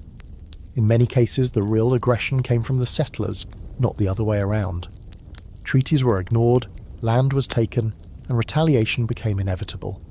Quirky fact: some pioneers reported receiving directions from indigenous travellers using carefully arranged rocks or bundles of sticks as trail markers. Others were guided by tribal members for small fees. One journal tells of a young boy who led an entire wagon train through a safe mountain pass in exchange for a bright blue shirt. As for scholarly debate, historians continue to wrestle with the narrative of Indian hostility on the trail. Some argue that the fear was stoked intentionally by newspapers and officials to justify land seizure and military expansion. Others suggest that tensions were simply the natural result of too many people crossing into territory without consent or context. The truth lies, as it often does, in the middle. Cooperation existed. Esket. So did conflict. But the stereotypes. Mostly built from anxiety and bad headlines. Back in your wagon circle, the atmosphere is complicated. The trade has gone smoothly, no signs of danger. But as the Pawnee group rides off, one of them glances back. A look you can't quite read. Something between pity and warning. That night, the caravan eats well. The dried meat is soaky and rich, better than anything you've had in weeks. But no one talks much. Everyone keeps glancing into the darkness beyond the wagons, like they're waiting for the next thing to go wrong. You lie awake and think about the woman with the leather satchel, about the way she looked at your wagon, your cracked wheel, your bent axle, your tired family, and offered you meat anyway. Not because she had to, not because she owed you, but because she saw you, saw the struggle, and gave what she could. You don't write that down in your journal. It feels too big, too different from the stories you were raised on. You don't have the words for it yet. The next day the land changes again. More hills, the kind of trail that chews up oxen hooves and spits them out as blood-stained ruts. One of the children rides in the wagon because her legs are covered in blisters. You see a fresh set of tracks beside yours, hoof prints that didn't belong to anyone in the caravan. Someone's watching. You don't feel threatened, just noticed. You pass another small camp, this one empty, though clearly recently used. Ashes still warm, feathers tied to branches, tools set neatly against a tree. You walk quietly. No one touches anything, out of respect or fear, or both. Later, someone carves a message into a cottonwood. No trouble here. You don't know if it's meant for other pioneers or whoever might be following. Maybe it's just a plea, a hope. That night, the wind howls through the wagons like it's trying to tell you something. You pull your blanket tighter and listen. Out here, everyone's a stranger. But not all strangers are enemies. You think you've learnt the rules of the trail. Wake up early, boil the coffee, yoke the oxen, walk until your knees hate you, and pray the wagon doesn't tip. It's a cruel routine, sure, but at least it's predictable. Until it isn't. One day the skies change. Not gradually, like a polite little storm on the horizon. No, the wind kicks up out of nowhere. The sky turns a kind of bruised green, and the temperature drops like a bad omen. You're caught mid-mile with nothing around but sagebrush and anxiety. You don't have time to pitch camp properly. The wind tears through the canvas like it's trying to peel the wagons apart. Dust blows sideways, thick as smoke, stinging your eyes and coating your teeth in grit. You yell, but your voice vanishes into the storm. Someone's bonnet flies past you like a sad little ghost. A barrel of beans tips over. You watch, in slow-motion horror, as a week's worth of food rolls into a gully. There's lightning too, flashes that illuminate the prairie in brutal strobe-light bursts. You grab whatever you can, your coat, your child, your skillet if you're lucky, and huddle beneath the wagon. The oxen moan and stomp, barely restrained. The canvas above you flaps like a sail in open water, and for a second you wonder if the whole contraption's going to take flight with you in it. The rain starts sharp and sideways, needles of ice-cold water slicing across the prairie. You're soaked in minutes. It ends as quickly as it began. One moment you're in the middle of a tornado's bad mood, the next it's dead calm. The silence after is worse somehow, like the world forgot to turn the volume back on. You crawl out, soaked and shaking, and take stock. 2 wagons have toppled. A fire kit is gone. 1 ox has bolted. Gone into the grasslands, never to be seen again, but everyone's alive, barely. The next day you're moving again, slower than before. The storm wrung the energy out of the caravan like water from a dishcloth. People aren't talking much. One man just keeps muttering about his tent pole and how it never stood right, not even in Missouri. You keep your eyes on the sky now, flinching every time a cloud passes overhead. But if the storms are bad, the heat is worse. You reach the part of the trail where there's no shade, not a tree in sight, not even a tall bush to fake it. Just prairie grass that sizzles under the sun, and wind that feels like it's blowing straight from the mouth of a furnace. You can't drink enough water. Your lips crack. Your skin peels. The oxen pant like dogs, tongues hanging, eyes rolling back. One day you find a man collapsed beside the trail. His hands are curled like claws, his lips black with thirst. He makes a sound when you lift his head, but no words come out. He doesn't survive the night. You bury him beside a dry creek bed, no cross this time, just a stone cairn and a small circle of silence. Everyone's too tired for ceremony. Here's your historical fact. Weather was one of the most dangerous, underestimated aspects of trail life. Blizzards could strike in May. Heat waves could scorch entire sections of the trail in June and July. Thunderstorms often triggered flash floods, especially in low valleys. Many wagons were lost to sudden, violent weather, washed away or shattered by the wind before anyone could react. Quirky fact, some trail diaries mention people tying their belongings to trees during high wind, believing it would anchor the storm. One particularly inventive family made a kind of anchor from filled flour sacks tied to wagon wheels to keep them from rolling in the wind. Another group claimed their secret was sleeping under the wagon, with iron cookware on top of them, as if cast iron was nature's security blanket. And of course there's the historical debate. How prepared were emigrants for trail weather? Some argue that many of the emigrant guides, those little printed how-to books sold back east, grossly underestimated the dangers. They painted the West as a mild, sunny paradise, omitting minor details like Tornado Alley or hail the size of walnuts.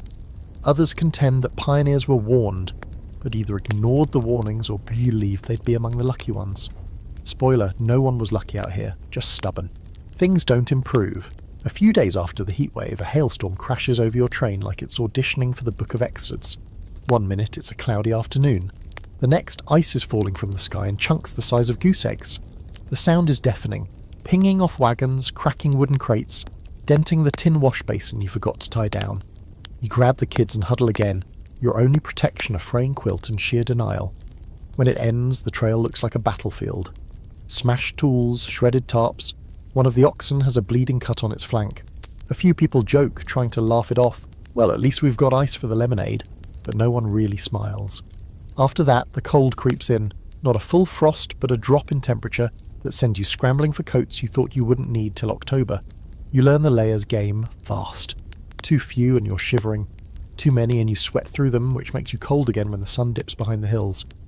The hardest part is sleeping. On cold nights, the fire burns low and every blanket is too thin. You press close to your family under the wagon, knees to chins, breath fogging in the air. If you're lucky, someone's goat crawls in beside you. Warm, stinky, judgmental, but undeniably helpful. One night, a woman's baby won't stop crying. She walks back and forth by the fire, murmuring softly, bouncing him in her arms. The rest of the camp tries to pretend they're not listening, not worrying, not wondering if that baby has the same fever that killed 3 others last week. But in the morning, the crying has stopped, and so has the baby. The burial is silent. No words, just a doll left beside a tiny grave. You can't cry anymore, the wind has taken your tears, and still the trail moves forward. That's the real cruelty of it. There are no rain checks out here. No snow days, no time to stop and mourn or even rest. The weather comes, punishes and leaves, and you keep walking. You walk through rain, through hail, through mud that swallows boots and hearts alike. Because what else is there? You pass the place where the baby is buried 3 days later. The grave is already fading into the grass. You lose track of how many days you've been walking, which sounds like a line from a melodrama, but no, it's just life now. The sun rises, you get up, you put one foot in front of the other, and by the time the moon shows up again, you've forgotten what it was like to sit still. What makes it harder isn't just the monotony or the miles, it's the fact that you're not the only one enduring it. Your kids are right there with you. Boots too big, clothes too small, and faces that already look older than when you left Missouri. They don't complain much anymore. That's the worst part. At the start of the trail, the children were full of questions and excitement. Everything was new. The birds, the wildflowers, the thrill of riding in the wagon, for 5 minutes before they realised how uncomfortable it was. You remember your youngest collecting shiny pebbles from the road and calling them trail jewels. She kept them in a little pouch, proud as a prospector. Now that pouch is empty. She stopped picking them up weeks ago. Children on the trail walk just like the adults. You hoped they wouldn't have to, but hope doesn't get you far when your oxen are exhausted and every extra pound feels like betrayal. So they walk. Tiny boots kicking up dust, small hands gripping the sides of wagons for balance. They grow quieter, more serious. They understand in a way that makes your chest ache that playtime is over. That's not to say they don't try. When the train pauses, they run off into the tall grass, chasing grasshoppers or trying to catch birds with their bare hands. They make up games with sticks and stones, laugh at each other's terrible impressions of adults, and once, briefly, they manage a game of pretend school, where one bossy child teaches the others how to spell Missouri and mispronounces it every time. But it fades. The farther you go, the less room there is for childhood. You start noticing little things, lips dry and cracked, cheeks hollowing out. One of the boys gets a splinter that turns into a festering sore. Another limps from a twisted ankle. You carry your youngest for half a mile before your back gives out. Then you just hold her hand and tell stories as you both trudge forward, pretending your feet don't feel like splintered logs. Here's your historical fact. It's estimated that up to 50,000 children made the journey west along the Oregon Trail. Many were under 10. Most walked the entire way, some 2,000 miles, alongside their families. Diaries often note that the children age quickly, taking on chores and responsibilities well beyond their years. Quirky fact. Some children brought pets on the trail, cats, dogs, even birds in cages. One boy famously travelled with a pet turtle tied to a string. Another girl insisted on bringing her pet goat, which ended up pulling a miniature cart behind the main wagon. These animals were often more than pets. They were comfort, distraction on, and in some cases, heat sources during cold nights. And sometimes, heartbreakingly, emergency food. Scholars often debate the psychological toll of the journey on children. There aren't many first-hand accounts from kids themselves. Most were too young to write about it or too busy surviving. But references in adult journals describe children becoming increasingly quiet, obedient, and sometimes ill-tempered, or withdrawn. The loss of siblings, friends, pets, and even toys beaux created a strange and painful emotional landscape. They didn't just cross a continent, they aged decades on the way. You see it happen in your own family. Your middle child, once the loudest, now speaks in a whisper. Your son, 9 years old and convinced he's the man of the house, has started checking the oxen's hooves every morning. He's proud of it, even though you secretly redo his work after he walks away. Sometimes you catch them watching the adults too closely, taking in the worry, the calculations about rations, the quiet conversations about who's not going to make it. You try to shield them, but the trail doesn't allow secrets. Everything is out in the open, baked in the sun and aired out in dust. When someone dies, they see the burial. When a fight breaks out, they hear every word. When someone gets sick, they smell the sickness. And yet they endure. One day a storm strands the caravan for half a day. You're stuck beneath the wagons again, everything soaked, spirits flat. The kids are cold, restless. Then, out of nowhere, your daughter starts humming. A soft tune, nothing special. A lullaby from back home. Then another kid joins in, and another. By the time the storm fades, half the children are singing in thin, reedy voices, like ghosts who forgot they were supposed to be sad, and you don't cry, but your throat closes up like it's trying to remember. The next day they're back to walking. There's no other option. Some ride for a mile or two when someone gives up a spot in the wagon. But mostly they plod along, dust-caked, sunburned and heartbreakingly brave. You hear them whispering sometimes, about home, about what they'll do in Oregon, about the friends they miss. One boy says he'll build a house with 2 chimneys. Another swears he'll open a candy shop and never charge a single penny. The dreams are small, but they're still alive. That's something. You try to keep their minds busy. You teach them songs. Tell them stories you half remember from books you don't have anymore. You point at clouds and pretend they're shapes. Anything to keep them walking, moving, believing that this endless trail will lead somewhere worth arriving at. One afternoon you find a ragdoll lying in the grass beside the trail. It's dirty, half crushed, one button eye missing. You pick it up and carry it for miles, wondering which child lost it and whether they cried. When you pass a family with a little girl about the right age, you offer it gently. She nods, silent, takes it like it's made of porcelain, and holds it against her chest for the rest of the day. You don't say anything else, you just keep walking beside her, quietly, as the sun sets behind the wagon wheels and the trail stretches out ahead. By now, you've figured out that the phrase "a woman's work is never done" wasn't meant to be a metaphor. It's just a grim and accurate daily schedule. Out here, it's not just never done, it's never even pausing. From the moment the sky starts turning pale behind the hills, long before the oxen are yoked and the wheels start rolling, the women of the trail are already knee-deep in chores. And yes, that includes you. Your day begins in a rush of cold water and hotter tempers. You're up before the sun, coaxing a fire into being with the damp twigs and whatever scraps of kindling haven't already been turned into makeshift wheel wedges. You mix flour and water with numb fingers, slapping together yet another round of trail bread, which is a generous name for the chewy, half-burned discs your family eats without complaint, mostly because they've stopped expecting flavour. Then you pack. Again. Everything comes out of the wagon at night. Everything goes back in come morning. It's a process, and it never gets easier. The bedding is heavy, the food barrels are awkward, and your arms are sore from yesterday's bumpy miles. The children need shoes tied, water bottles filled, and at least one of them will try to walk off barefoot and shirtless if you look away for more than 10 seconds. Someone's already crying. You don't even ask why anymore. When the wagons finally get moving, there's no rest. You walk alongside because every seat is filled with either sick relatives, valuable supplies, or livestock that simply refuses to be tethered elsewhere. While the men curse at the oxen and argue about trail forks, you're thinking about dinner, water rations, and how much firewood you might be able to gather by sundown. You've started recognizing the good shrubs, those dry, brittle ones that burn quick and hot, and even the kids know to collect buffalo chips with minimal whining. It's a strange life when you can evaluate animal dung by texture and burn potential. You thought the trail would be about hard work and survival, sure, but you didn't expect the relentlessness. The men may lead the wagons, but it's the women who keep the machine turning. You cook, clean, sew, mend, soothe, nurse, and sometimes quietly dig graves. There's no applause, no thanks, just the knowledge that if you stop, everything else does too. Someone's baby has a fever. You offer the last of your willow bark tea, brewed from a handful of stripped twigs you collected 2 days ago. You don't say that you are saving it for your own daughter, who's been coughing at night. It's an unspoken code, help where you can, because no one knows who'll be the one needing it tomorrow.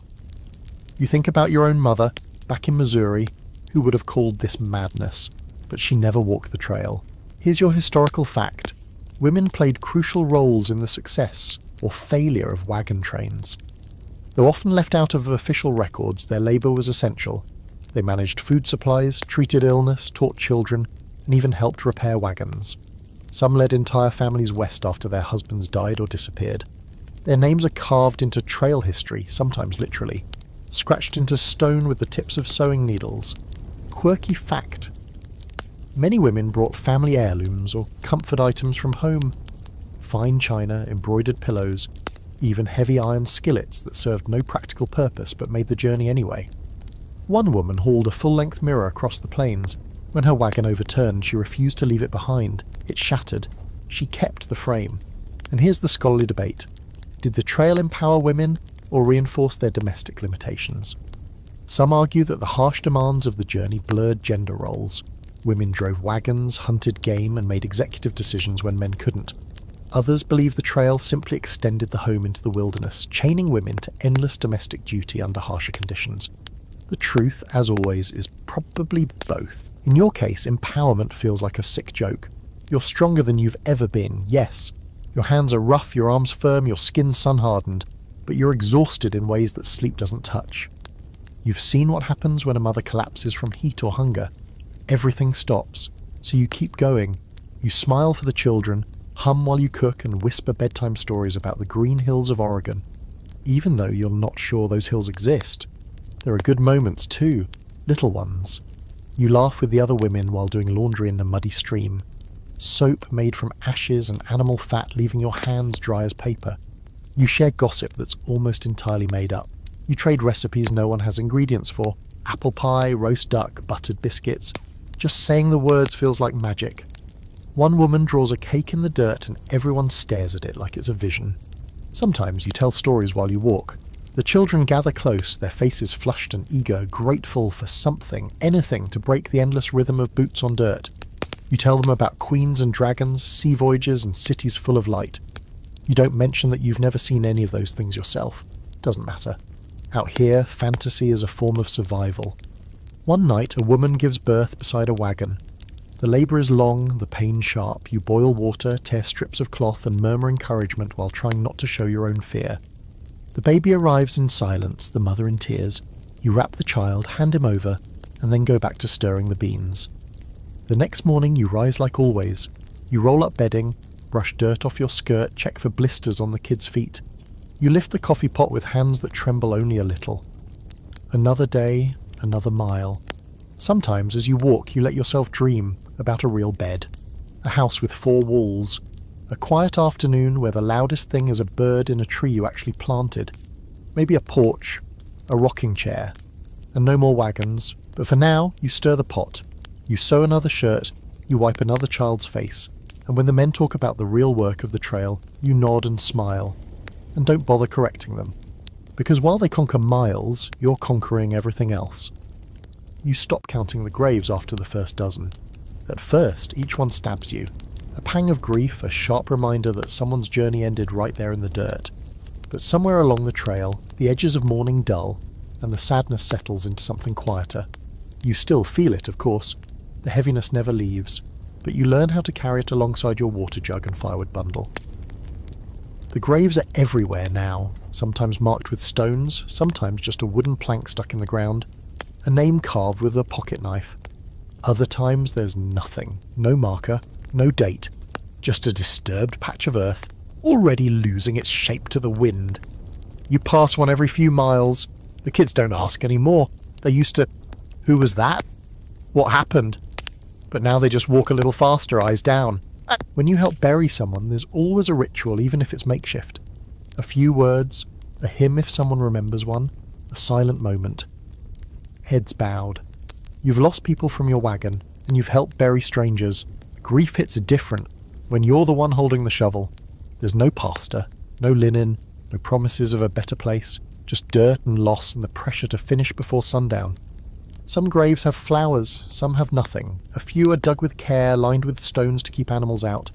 Others are rushed, shallow, filled with guilt and urgency. You've had to leave graves behind mid-shovel because wolves were circling or thunderclouds were moving. Too fast.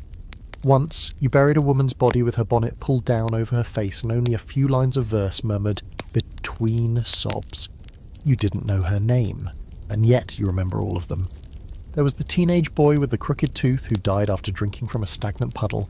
The old man who wandered off into the grass and never came back, maybe a stroke, maybe just tired of walking. The mother with twins who only made it to Fort Kearney. The baby, too small to name, who was wrapped in linen and placed in a wooden box made from crepe planks. And then there was the family who didn't have time to dig. You came across it a day after the fever passed through their wagon.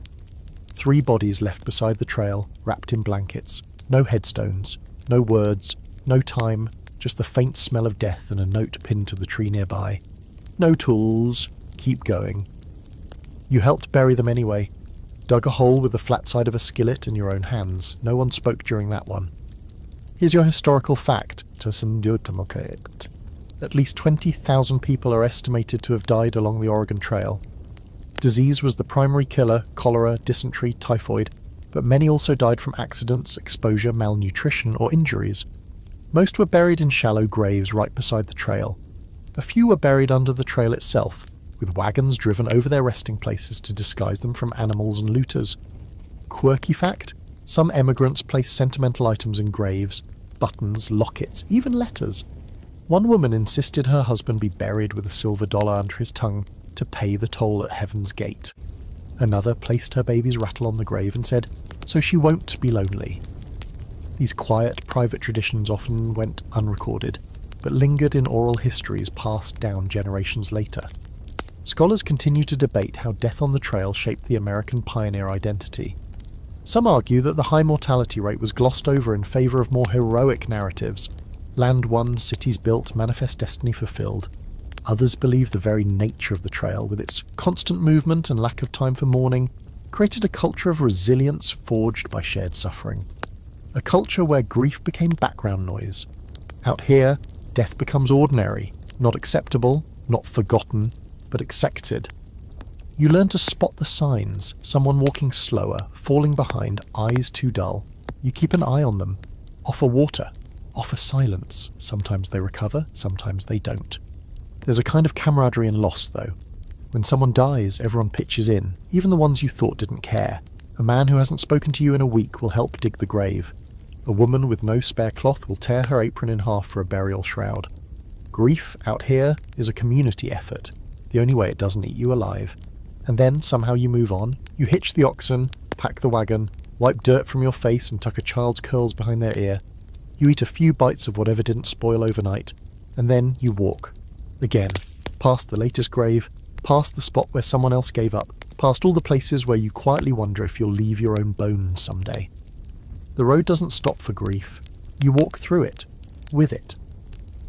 One evening, a girl from another wagon places a flower, a single prairie daisy, on a grave you passed hours earlier. She tucked it behind her ear, carried it all day, waiting for the right place. You don't know whose grave it was. Maybe she didn't either. Didn't matter. You don't talk about it. You just nod. That night the stars feel a little colder, and you dream of Missouri, not because you want to go back, but because you still remember what it felt like not to carry so much silence in your chest. You knew the trail would be hard. You expected hunger, exhaustion, disease, maybe even a few scuffles over supplies. What you didn't count on was the sheer, unrelenting chaos that people and animals bring with them. One day everything seems more or less under control. The next, you're dodging flying hooves, separating brawling men, and chasing chickens that made a break for it like they're part of some doomed jailbreak. The Oregon Trail isn't just a path west. It's a rolling pressure cooker full of people with short fuses, long grudges, and way too much time to be mad. It starts with a stampede. You're half asleep, curled under your blanket with a sore back and the stars in your eyes when the earth trembles. Just a slight vibration at first, enough to rattle the pans. Then the sound comes. Thundering hooves, guttural lowing, the unmistakable crack of wood splintering. You're on your feet in an instant, heart hammering, knowing, stumbling through darkness as shapes blur past in panic. Someone's oxen got spooked, probably by a coyote, or a raccoon, or maybe their own shadow. Doesn't matter. The result is 30 tons of panicked livestock barreling through camp. You duck behind a wagon just in time to avoid being trampled. Another wagon isn't so lucky. You hear it collapse under the force, pots and barrels spilling everywhere, the canvas top flapping like a shroud. You spend the next 2 hours chasing cattle with the makeshift torches, calming screaming children and yelling yourself hoarse. When the chaos finally dies down, the damage is worse than you thought. 2 wagons busted, 1 cow injured, a dog missing, and 3 people furious enough to swear they're turning back. No one does, of course. There's nowhere to go. The next morning, the arguing starts. Turns out the stampede started because one guy, Lars, the loud Swede with the fancy hat, left his oxen untied to graze at night. Someone else blames the camp layout. Another person accuses the fiddler, yes, there's a fiddler, of playing devil's music too close to the animals. Fists fly. One man ends up with a bloody nose and a bruised ego. You stand nearby, trying not to get involved, but also enjoying the show just a little more than you should. And it only gets messier. By now, the group has been travelling together for weeks. Familiarity has replaced politeness. People snore too loud, chew too close, borrow flour without asking. Small annoyances fester until they're full-blown feuds. You hear the same complaints over and over. He thinks he's in charge. She never pulls her weight. They're stealing water. It's like a long, dusty episode of Frontier Housewives of Nebraska Territory. One day, 2 women get into it over a cooking fire. One claims the other's kid stole her salt pork. The accused fires back that the pork tasted like shoe leather anyway. Voices rise, hands fly. You've never seen a bonnet get used as a weapon, but now you have. The husbands get involved. The wagon master steps in and threatens to divide the camp. Everyone cools off until dinner, when someone accidentally dumps a pot of beans in the offender's fire. Here's your historical fact.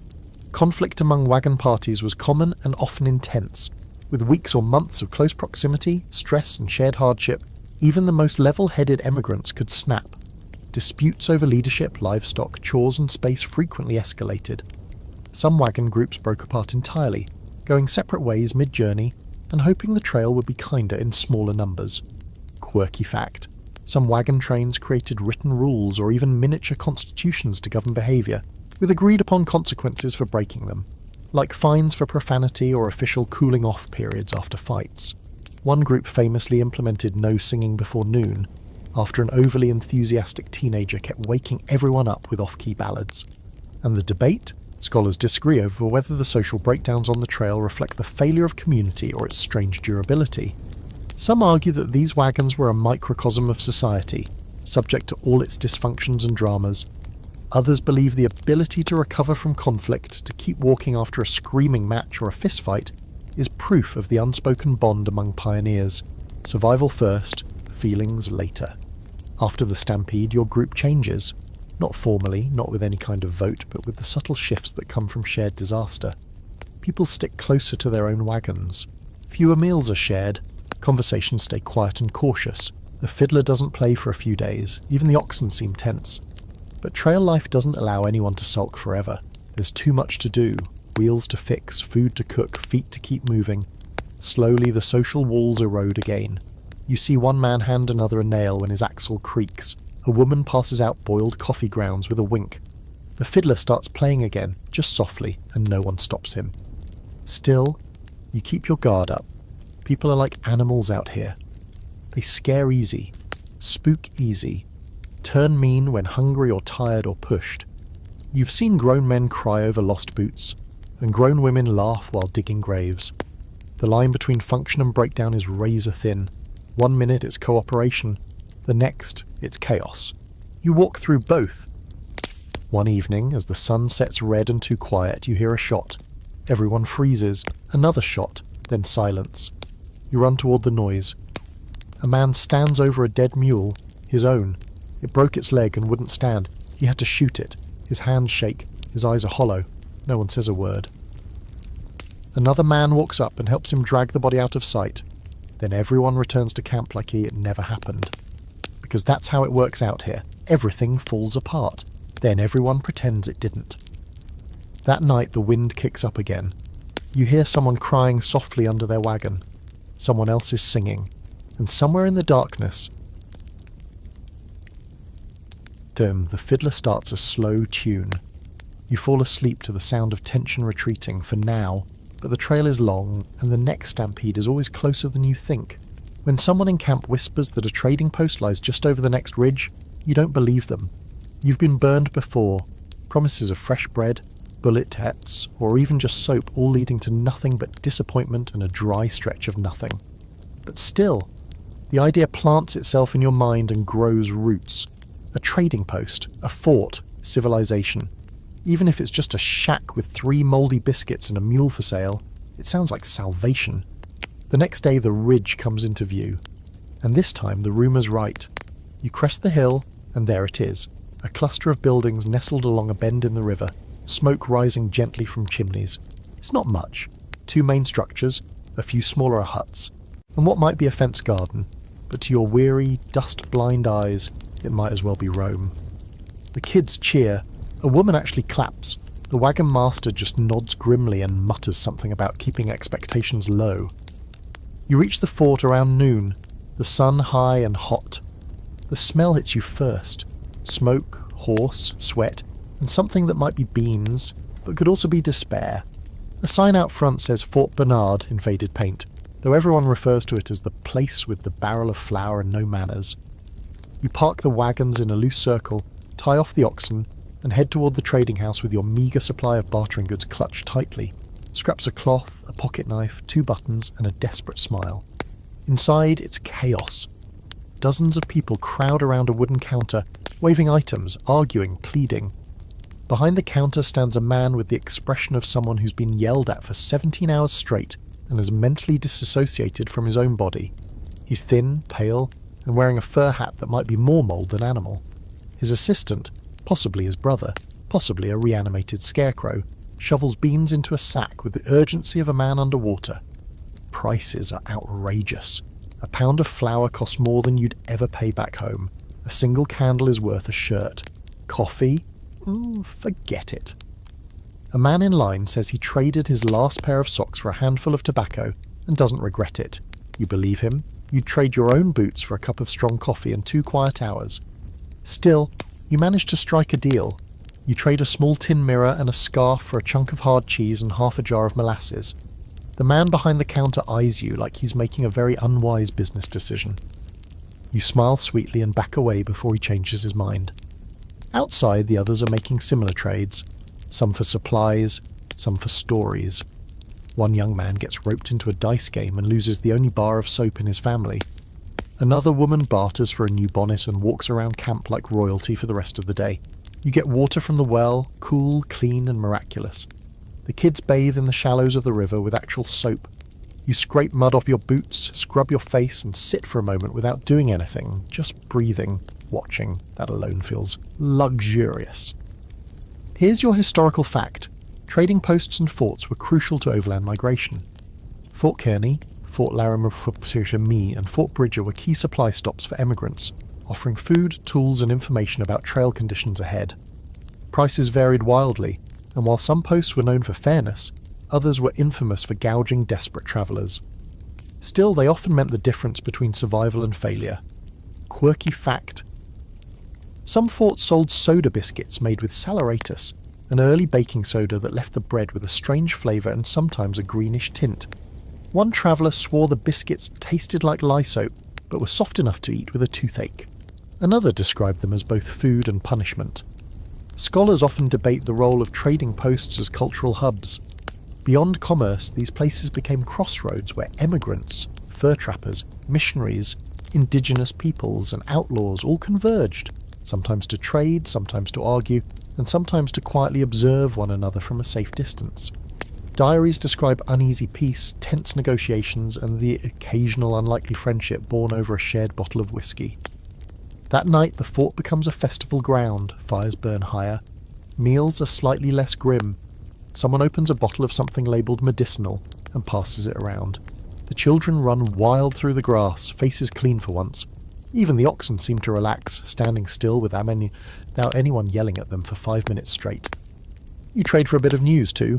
Word comes from a wagon train ahead of you.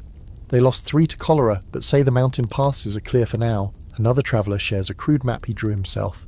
It's mostly scribbles, but it gives you hope that you're at least not lost. But not everyone is comforted. A man from your group corners the trading post assistant and demands to know how many days it is to the next fort.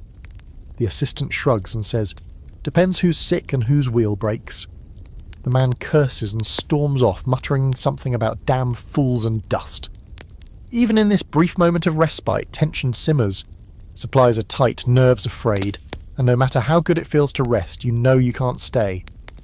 The next morning you wake early. You refill your water, pack up your wagon, and make sure the molasses jar is safely tucked between sacks of beans. You say goodbye to the strange little cluster of buildings that gave you a break from the endless road. You walk past the carved initials on the fort's gate, evidence that you're not the first to pass through, and you won't be the last. As the wagons roll out, a boy waves goodbye to one of the fort's workers, a teenage girl who nods solemnly, then turns back to her chores. The boy sighs. You don't say anything, but you understand. The trail doesn't allow for long goodbyes, only forward motion. You glance back one last time at the fort, small, stubborn, weather-beaten, and then let it fade into the dust. Ahead lies more prairie, more hunger, and a whole lot more walking. There's a goat asleep in your bedroll. You don't know how it got there. You don't know whose it is, and honestly, you don't care. It's warm, it's not biting anyone, and at this point in the trail that qualifies as a welcome guest. You nudge it gently and it blinks at you like it owns the place. Then it farts and trots off to chew on someone's firewood. You sit up slowly, bones groaning, and realise that you've started seeing your fellow creatures, pets, livestock, even the random squirrel, as members of the caravan, just as vital and dysfunctional as the humans. Take Pickles, for example. Pickles is the goat that joined your train back near Fort Kearney. You're not sure who originally owned him, but somewhere along the line, ownership became communal. Pickles has visited every wagon, chewed on every bonnet, and tried to headbutt every sleeping ox. He's fearless, foul-smelling, and oddly affectionate. The children adore him, the adults mostly tolerate him, but deep down everyone agrees. He's the emotional support goat of the Oregon Trail. Then there's Buster the dog, half mutt, half hero. He guards the wagons at night, barks at anything suspicious, which is everything, and once chased off a coyote with a more courage than sense. He's taken to walking beside the wagon with a purposeful gait, like he's on patrol. His ears are always alert, his tail twitching like a metronome. He sleeps curled under the tongue of the lead wagon, and growls at strangers like he's seen some things, which, frankly, he has. Livestock too have become more than cargo. You used to think of your oxen as walking engines. Now they're family. You know their moves, which one likes to be scratched behind the ears, which one pretends to limp for sympathy. You talk to them more than you talk to some people. After all, they listen, and they don't try to lecture you on proper axle maintenance. Your milk cow, Lucy, is a trooper. She gives less milk these days, something about the stress, or the dust, or the fact that she's over being dragged across an entire continent, but she still produces just enough to make breakfast bearable. You protect her like she's royalty. When she got a small cut on her leg, half the camp pitched in to bandage it and sing soothing songs, which mostly just confused her. Still, she mooed in approval. Here's your historical fact. Many families brought livestock with them on the trail, not just oxen and mules, but chickens, goats, pigs, dogs, and milk cows. These animals provided essential resources: eggs, milk, meat, and protection. They were often treated as part of the family, even given names and space in the wagon during storms or extreme weather. Quirky fact. Some pioneers kept raccoons, badgers, and even prairie dogs as pets. One girl reportedly smuggled a duckling in her apron for 3 weeks, feeding it bits of hardtack until it was big enough to waddle alongside the wagon. It lived in a bucket when not in motion and quacked at anyone who got too close. When it was lost during a river crossing, the entire camp held a small memorial. And the debate? Historians have long discussed the emotional role of animals on the trail. Were they just practical assets? Or did they become surrogate friends in a harsh, isolating world? Diaries often read like letters to beloved pets, filled with worry, affection, and grief. Some scholars argue that these bonds reflect a deeper truth about the trail experience. People didn't just survive by strength. They survived through companionship, even the kind that comes on 4 legs and smells like yesterday's beans. You watch one of the kids feeding Pickles a strip of old cornbread. The goat gobbles it, and tries to climb into the wagon like he's suddenly the foreman. The kid laughs until her father shoos the goat away, muttering about fleas and chewing habits, but even he's smiling. Later you see 2 boys building a harness for their dog using spare leather and bits of broken bridle. They attach him to a tiny cart no bigger than a laundry basket and take turns riding inside. The dog is confused but seems proud. It's the closest thing to joy anyone's had in days. But not every animal makes it. That afternoon, one of the mules goes down, just collapses mid-step and won't rise. The owner, a quiet man who rarely speaks, kneels beside it, stroking its neck, whispering things no one else hears. The others keep moving, not out of callousness, but because there's nothing to do. The man stays behind with a shovel. When he rejoins the train that evening, he's silent. His hands are filthy. His eyes are unreadable. You offer him some leftover molasses bread. He nods and eats it without tasting it. You understand, everyone does. That night, Pickles curls up beside the fire like he owns it. A few chickens roost in the wagon, heads tucked under wings, dreaming whatever it is chickens dream. Lucy the cow lies nearby, chewing calmly, a massive breathing symbol of persistence, and Buster, ever the sentinel, lies near the oxen, eyes half shut but always watching. You sleep more soundly knowing they're all there. The trail has a way of stripping you down. It takes your comforts, your habits, your illusions, but it also gives strange gifts, like a goat who knows when you need cheering up, or a dog who barks just before the storm hits, or a cow who gives one last cup of milk even when she's tired. Out here, you take love wherever it shows up, even if it's got hooves. There's a rhythm to the trail now. It's not pleasant exactly, but it's familiar. Like a tune you didn't choose but hum anyway, because it won't leave your head. Wake up before sunrise, pack everything you unpacked last night. Eat something that vaguely resembles food. Hitch up the oxen, start walking. Walk until your knees whisper threats. Stop, eat again. Make camp. Repeat. This is your life now, the endless prairie shuffle. The days have a sameness to them that borders on surreal. Time becomes elastic. You forget what month it is, then what week. At some point, even the days blur together like smeared ink. The only real calendar you have is your body. A blister on your right heel that's almost healed. The dull ache in your lower back that's been there since you slipped stepping over that stump. You mark the passage of time by injuries, not dates. 15 to 20 miles a day. That's what the wagon master said at the start, back when his hat was still clean and his optimism intact. Now he doesn't say much, just nods, points, and keeps walking, like the rest of you. You walk past wagon ruts so deep they look like scars carved into the earth. You wonder how many others have passed through here, how many footsteps, how many wheels. You try to imagine the lives left behind. The little girl who lost her doll in this very patch of grass. The woman who gave birth behind that rock. The man who died of heat stroke just over that hill. Their stories are packed into the dirt now, buried under your boots. You get good at walking. Not fast, but steady. You learn the little tricks, how to wrap your toes in cloth to prevent blisters, how to tuck your chin so the sun doesn't fry your neck, how to breathe through your nose when the wind kicks up a dust storm. You pace yourself like an old mule, not glamorous, but effective. Meals are timed to movement now. Breakfast is whatever's left from the night before, eaten cold because lighting a fire at dawn feels like a luxury. Lunch is a mouthful of jerky or a heel of trail bread. You eat while walking, chewing slowly, letting your jaw do double duty with your legs. Dinner, if the day hasn't broken you completely, is a pot of beans or something boiled into submission. The smell of burnt coffee is the only consistent seasoning you have. Here's your historical fact. Most wagon trains aim to cover between 15 and 20 miles a day under ideal conditions, but ideal rarely showed up. Broken wheels, sick livestock, or difficult terrain often cut that figure in half. It took 4 to 6 months to complete the journey, longer if disaster struck, and disaster almost always struck. Quirky fact, some emigrants brought pedometers, yes, 1800s-style mechanical step counters, to track their daily mileage. One man boasted in his diary that he walked exactly 2,102 miles before breaking the device. Another woman tracked how many miles she could walk barefoot before giving up.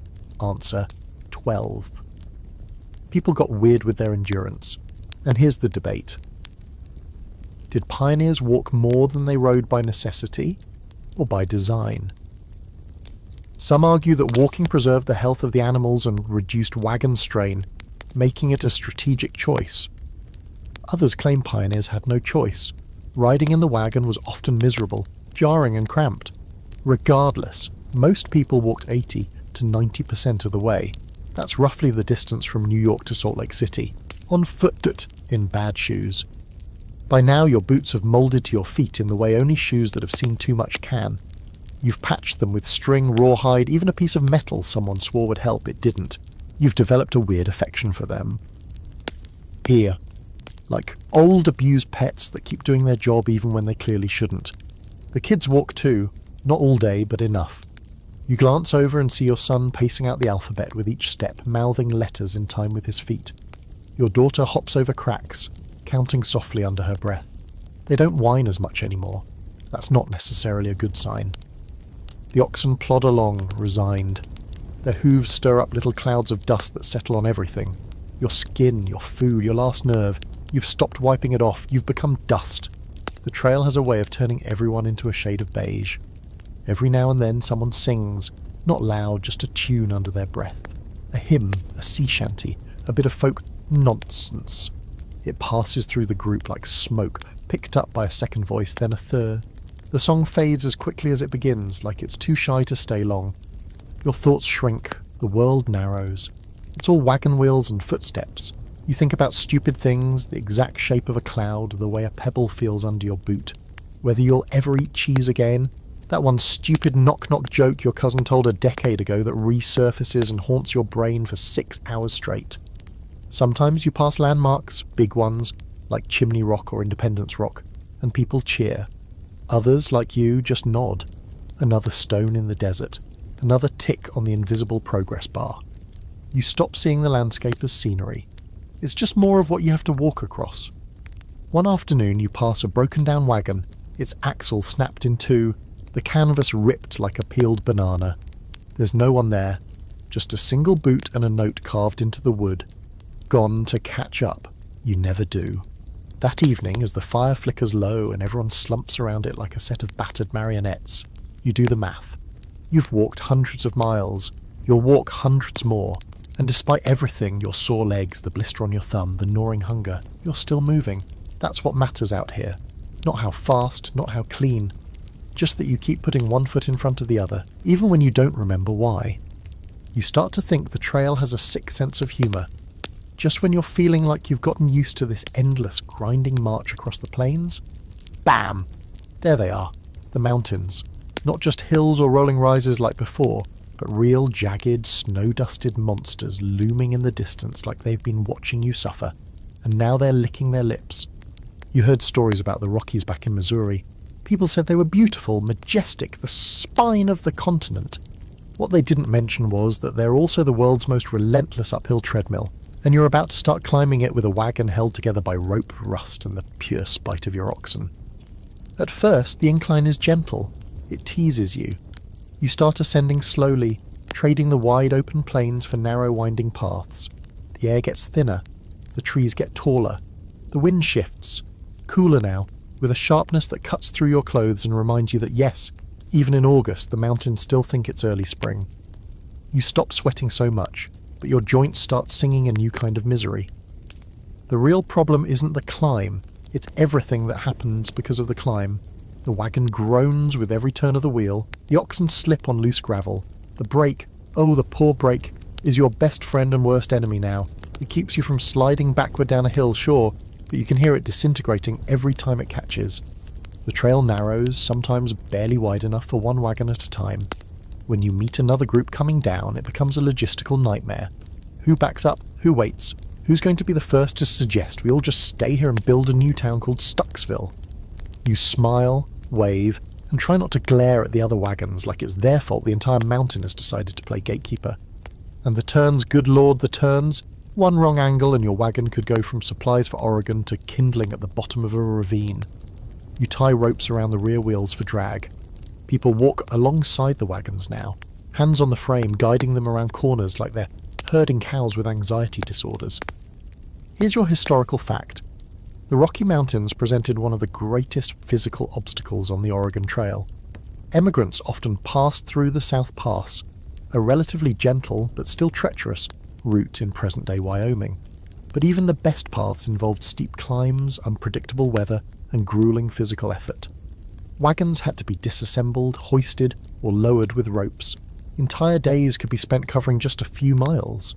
Quirky, fat wagons were fitted with what pioneers called mountain brakes, essentially chunks of wood jammed into the wheels to create drag. Others used tree trunks or logs chained behind the wagon like sled runners. One man even used his mother-in-law's rocking chair lashed beneath the rear axle for extra resistance. It worked, for about 10 feet. And here's the scholarly debate. Some historians argue that the mountains were a defining psychological moment for emigrants, a true point of no return. Crossing them meant accepting you'd never go back. Others suggest that for many, the mountains were simply another obstacle in a long string of them. Brutal, yes, but no more demoralising than dysentery or starvation. There's also disagreement about how much preparation travellers really had for the climb. Spoiler, usually not enough. As you keep climbing, things start to go wrong. A wagon in your group breaks a wheel on a sharp rock. You stop and help patch it with whatever wood you can find. Then the rain starts. Not the kind of gentle drizzle you dreamed about on hot days, but an icy slap straight from the sky's cruel heart. The path becomes slippery mud. The oxen dig in, straining, grunting, hooves losing grip every few steps. You trudge uphill with water soaking your clothes, your hair, your soul. It's the kind of rain that makes you question every life decision that led you to this moment. But you can't stop. There's no camp, no flat ground. Just more incline, more wind, more trees that all look like they're judging you. Finally you find a clearing, barely big enough to circle the wagons, but it'll have to do. Everyone collapses into soggy heaps. Fires are hard to light, the wood too wet to burn properly. You eat cold beans, someone loses a boot in the mud. Another person swears he heard wolves howling. No one questions it. That night you try to sleep, curled under a damp blanket with a rock pressing into your spine, and your nose filled with the smell of wet leather and despair. But you can't stop thinking about what's ahead. More mountains, more cold, and somewhere up there, snow. You remember something an old man said weeks ago at a trading post? The last mountain always lies. You didn't understand it then. Now you do. Every peak you climb reveals another one beyond it. Each pass is just a prelude to the next. The top is never really the top. Not until it is. And no one ever knows when that is. The next morning the air is crisp and cruel. Your hands are stiff with cold, your boots soaked through. But the view, dear God, the view stops you mid-step. Below you the trail winds like a ribbon through green valleys. Above, the peaks shimmer with light. It's the first time in weeks that something feels beautiful, even majestic. You stand there for just a second, letting the silence soak in. Then the oxen moo, someone drops a skillet, and it's back to reality. But that view, it stays with you, even as you start walking again, even as the climb continues, even as the next mountain looms. There's a smell you've grown used to out here. The mix of sweat, leather, smoke, dirt, and the faint sour reek of fear. But today the air carries something new, something sharper, meatier, and strangely promising. It wafts on the wind, drifting down the slope like a memory. Someone's cooking meat, real meat. Not squirrel, not charred bacon ends or a stringy rabbit boiled into grey sadness. Actual meat. You almost cry. The wagons ahead are clustered near a creek, a thin trail of smoke curling upward from a spit over a fire. A deer hangs nearby, half-skinned. Two men sit on logs, chewing slowly, heads down, looking like they've just remembered what happiness tastes like. When you approach, they nod and raise greasy fingers. One of them even offers you a strip of venison jerky, like it's nothing, like it's not the most generous gift you've received in 3 states. You say thank you. You mean it. Food on the trail has been getting creative. You've had days where your only meal was a handful of beans soaked in last night's dishwater.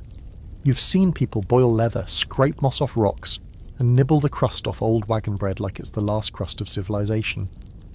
The rations that once seemed enough, flour, cornmeal, dried pork, rice, have dwindled to crumbs and regrets. And hunting? Well, let's just say it's more of a gamble than a guarantee. The deer was pure luck. A young buck stumbled down to the creek this morning unaware, or maybe just tired of running.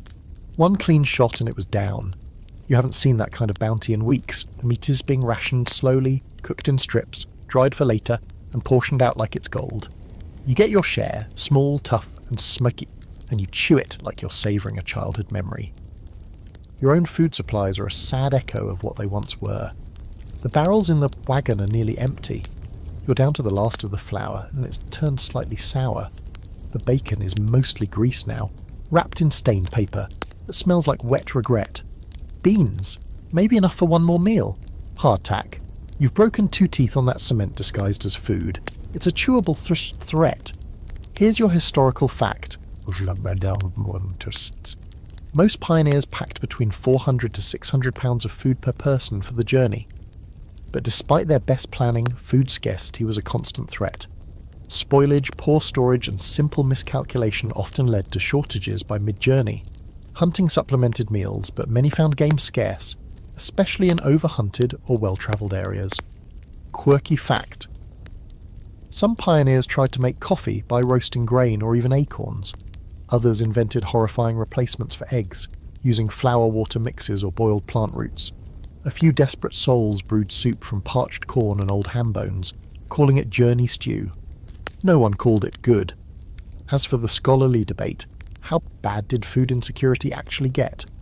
Some historians argue that starvation was rare, and the tales of boiled belts and leather soup were exaggerated. Others insist those accounts were far more common than we like to admit, especially during rough terrain or prolonged delays. Diaries often mask hunger behind euphemisms. Light supper, simple meal, went without today. You call it what it is. Hungry. You've gone to bed hungry more times than you can count. Some nights you've lied to your kids and told them you already ate. Other times, they've done the same for you. Hunger becomes a quiet roommate, always lingering nearby, not dramatic, just persistent. A dull reminder that you're borrowing energy from your own bones. Still you adapt. You learn the edible plants, the bitter greens that grow near streams, the wild onions that make your hands stink but your stomach sing. You collect anything that looks remotely promising. Once you fried cattail roots. Another time you stewed something you think was a mushroom. You survived both meals. Barely. The wagon next to yours is faring worse. Their flour's gone mouldy. Their last salted pork turned out to be more salt than pork. You share a little of your venison jerky with them, not because you can spare it, but because you know they'd do the same. At least you hope they would. Out here, you trade food like you trade secrets, carefully, and with the hope it won't come back to bite you. You also learn to stretch everything. You boil bones 3 times for broth. You scrape pans with bread to soak up every drop. You add water to beans until they're more bean-flavoured liquid than meal. You pretend it's soup. You pretend a lot of things out here. Every few days, someone tries hunting. Usually, it ends in disappointment. The deer and bison are long gone, pushed ahead by the noise of hundreds of wagons and weeks of pursuit. Every shot that misses feels like a personal insult, and even if you land one, butchering and preserving it takes time, and salt, which is its own scarcity now. Still, when someone returns with anything, a bird, a rabbit, a squirrel the size of a potato, it's a celebration. But there's a cost. A young man wandered off 3 days ago chasing a deer. He still hasn't come back. His mother pretends he'll show up any minute. His father knows better. That night someone makes dumplings with dried apple slices and a splash of leftover molasses. You each get half a dumpling. It's the best thing you've eaten in weeks. For a moment everyone's quiet, chewing slowly, eyes closed. Then someone starts humming. Then a song. It's about home. Or maybe just the idea of home. You go to bed that night with a stomach that's not full, but not empty either. That's a victory. You sleep with the taste of venison still on your tongue and the fire still warm at your back. Tomorrow it'll be back to dry beans and regret. But tonight you've eaten. And out here that's more than enough. The first time you see the river it doesn't look so bad. Wide, yes, but calm. Blue-green and glassy. The kind of water that tricks you into thinking it's harmless. You've crossed streams before. Creeks, little rivulets that barely splash over your boots. But this is different. This is a real river. The kind you can't see the bottom of. The kind with current strong enough to drag a wagon sideways and never look back. Your wagon master stands at the bank, arms crossed, scanning it like it insulted his mother. He squats, dips his fingers in, tastes it. Why, you don't know, and frowns. Then he turns to the group with a grunt and says, "We're fording it." The word hits like a slap. You hear it echoed up and down the line. Fording. Nobody cheers, nobody claps, because everybody knows the risks. The river has taken wagons before, it's taken oxen, it's taken children. Fording means rolling your entire life into rushing water and hoping it floats. There's a frantic hour of preparation. Everything comes off the wagon. Food, bedding, the good frying pan. You wrap the most precious things, photos, keepsakes, the tiny ceramic dog your daughter insists on bringing, with oilcloth and prayers. Some people try to caulk their wagon seams with pitch and rags. Others tie barrels to the sides like makeshift pontoons. You've seen some wagons float beautifully. You've seen others tip and vanish. When your turn comes, your hands tremble. The oxen step into the water, uncertain. The current grabs at their legs, pulling them sideways. You grip the side of the wagon, every muscle locked, every breath shallow. The water rushes in, cold, furious, alive. It splashes over the wheels into the floorboards up to your ankles. You hear a barrel shift, the wagon groans. For a moment everything tilts. Then somehow it levels out. You make it across, soaked, shaking, but intact. Not everyone does. You watch another wagon tip. It happens fast. One wheel hits a rock, the axle twists, and then it's over. Supplies in the water, passengers screaming, the canvas top collapsing like a wet sail. A man jumps in after it, flailing. 2 children are pulled out by their mother, screaming and coughing. The wagon floats for a moment longer, then flips completely and disappears. There's no time for mourning. Others still have to cross. The river doesn't care, it just keeps flowing, steady and indifferent. Later you gather what you can. Bits of wood, a floating blanket, someone's skillet, dented but salvageable. The rest is gone. Here's your historical fact. River crossings were among the most dangerous challenges on the Oregon Trail. Major rivers like the Platte, Snake and Columbia could be treacherous. Emigrants either forded the river, driving their wagons through, or ferried across on makeshift rafts. Many drowned. Some lost all their supplies.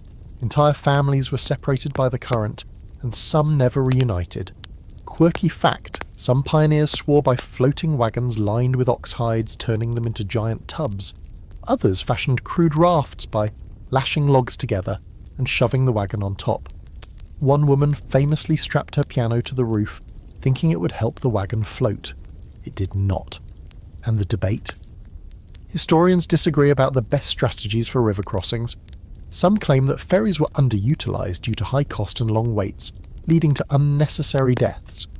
Others argue that fording was often the only practical choice, especially in remote areas or when time was tight. Diaries reveal a mix of regret, calculation, and frequently blind optimism. You spend the night on the far bank drying your clothes by the fire. The children sleep in a damp pile. The oxen are skittish, eyes wide, flanks twitching with leftover adrenaline. You hold a steaming cup of something vaguely resembling coffee and stare into the dark water, still hearing its roar in your ears. You think about what you lost. A sack of flour, a quilt, one of the chairs your husband carved last winter, and, worst of all, the Bible your mother gave you, wrapped in linen and hidden at the bottom of the trunk, slipped out somewhere in the crossing. You watched it float away, just a dark rectangle bobbing along the surface like a farewell note. You didn't cry then, but now, by the fire, you do. The next morning there's a kind of fragile relief in camp. You made it. Everyone left in your group is accounted for. Not whole maybe, but breathing. A few wagons are gone, a few faces missing. But the trail goes on, and so by default do you. Someone ties a bit of cloth to a nearby tree, a fluttering scrap, bright red against the grey-green pines. A marker, a memory, a warning. Maybe all three. You pack up again, the oxen shuffle forward. The wheels squeak, your boots squish with every step. But you're across, and on the Oregon Trail, that's as close to a win as it gets. You don't get letters on the trail. That's one of the first things you realise after the excitement wears off and the road stretch is long. No postman, no mailbox, no penciled-in updates about the neighbour's new baby or how the corn crop's faring back in Missouri. But still, you carry pieces of home with you, tucked into memory, crumpled into pockets, or pressed between the pages of a book you haven't read in weeks. And every so often something happens that reminds you just how far away you really are. It starts with a rumour. Someone from another wagon claims they spoke to a man at Fort Hall who had news from back east, war brewing or a new railway being planned, or maybe some big storm that flattened a town. Nobody can confirm anything, but the whispers spread fast. News out here moves like campfire smoke, thin, untraceable, always smelling a little burned. You overhear 2 men arguing about whether Zachary Taylor is still president. One insists he died last year. The other says that's nonsense. He was alive when they left in May. You want to tell them it doesn't matter. Out here, politics don't make the food stretch or the oxen move. Out here, it's just about surviving the next mile. But you keep that to yourself. A few days later, you get your first real letter in months. It's a miracle. A man on horseback, a mail runner, is heading east. He carries a pouch of outgoing messages, and, if the gods are smiling, a handful of replies from the last time someone made it through. Your family receives 3 letters that day. One is from your sister, another from a friend you barely remember. The third is from your mother. You recognise the shaky script before you even open it. The words hit like a wave. Your cousin died in childbirth. The neighbour boy you once kissed on a dare is off fighting somewhere. Your youngest niece is walking now, and someone sold your father's horse. Your horse, the one with the white streak down its nose. Gone. You read the letter 3 times, then you fold it and put it in your apron pocket, where the corners will curl and soften until it's unreadable. That's okay. You'll remember it by heart soon enough. Here's your historical fact. Mail service along the Oregon Trail was shitty and unpredictable. Most emigrants relied on forts and trading posts to send or receive letters. Some used dead drops, leaving notes under rocks or inside hollowed-out trees in hopes that the next traveller might carry them forward. Reliable postal systems didn't exist in many western areas until well after major settlements were established. Quirky fact, trail letters were written on bark or scraps of cloth when paper ran out. One man famously wrote a letter to his sweetheart on a flattened tin plate using charcoal. Another carved a message into the side of a wagon tongue, then left it propped against a cairn. No word on whether the recipient ever got it. As for the scholarly debate, historians disagree on how much communication actually occurred between emigrants and those they left behind. Some claim that the trail was nearly silent, a total break from life in the East. Others argue that, though infrequent, letters played a vital emotional role, providing psychological fuel for continuing. Many emigrants wrote journals addressed to loved ones they might never see again, using writing as a stand-in for presence. And you do write, not daily, you're too tired for that. But sometimes, when the fire burns low and the kids are asleep, you pull out the small book you keep in the bottom of the wagon, the one with half the pages damp and the spine beginning to split. You write about the trail, about the weather, about the people you've met. You write about Lucy the cow, about the night you almost drowned, about the stew that gave everyone gas for 3 days. But mostly you write about what you miss. You miss the way home smells in late summer. Baked earth, tomatoes on the vine, wood smoke curling from the chimney before the first frost. You miss the creak of the porch swing and the rustle of newspaper pages turned by your father's steady hands. You miss knowing what tomorrow might look like. Some days you're not sure who you are anymore without the person you were back there. You hear others talking about the same thing. One woman keeps a ribbon from her wedding dress in her pocket, fingering it when she thinks no one's looking. A man wears a child's boot on a cord around his neck. His son died back near the Platte, and he hasn't spoken much since. Another woman wears her Sunday shoes every day, even though they've nearly fallen apart. She says she wants to arrive in Oregon looking like she meant to get there. And then there's the ghosts. Not the spooky kind, though the trail has plenty of places that feel haunted. No, these are the memories that walk beside you, the old routines, the voices you haven't heard in months, the way your sister used to hum when she peeled apples, the feel of your mother's hand smoothing your hair. These aren't things you can pack, but they come with you anyway. Sometimes it hurts to remember. Sometimes it's the only thing that keeps you going. You find yourself whispering stories as you walk, out loud, just barely. You tell your daughter about the schoolhouse, the one with the crooked bell tower and the chalk that always broke in your hand. You tell your son about the old dog you had as a child, how he used to snore louder than your grandfather. You tell yourself you'll remember everything. You try. But the trail changes you. By the time you reach the edge of the Blue Mountains, you don't look like the person who left Missouri. Your face is leaner, your clothes don't fit right, and your eyes have taken on that distant forward-looking stare, the one that scans the horizon and doesn't linger too long on what's behind. You still carry letters in your pocket. You still read them on quiet nights, but you don't cry over them anymore. Not because they matter less, because you've just gotten better at carrying the weight. You've been dreaming of Oregon for months. It was always the golden idea on the horizon, the whispered promise of rich soil and fat cattle, trees so tall they block out the sun, and rain, glorious abundant rain to wash the dust from your lungs and turn the dirt to green. But when you finally reach the edge of it, when the last of the mountains fall away and you start to descend into the Willamette Valley, it doesn't feel like a triumph. It feels like you've arrived late to a party no one told you had been cancelled. The trees are real, yes. Towering pines and firs that smell like sap and shade and new beginnings. The air is thick and heavy with dampness. A strange sensation after months of breathing dust and dry wind. The land rolls in soft waves, covered in tangled brush and stubborn mud. And it's raining.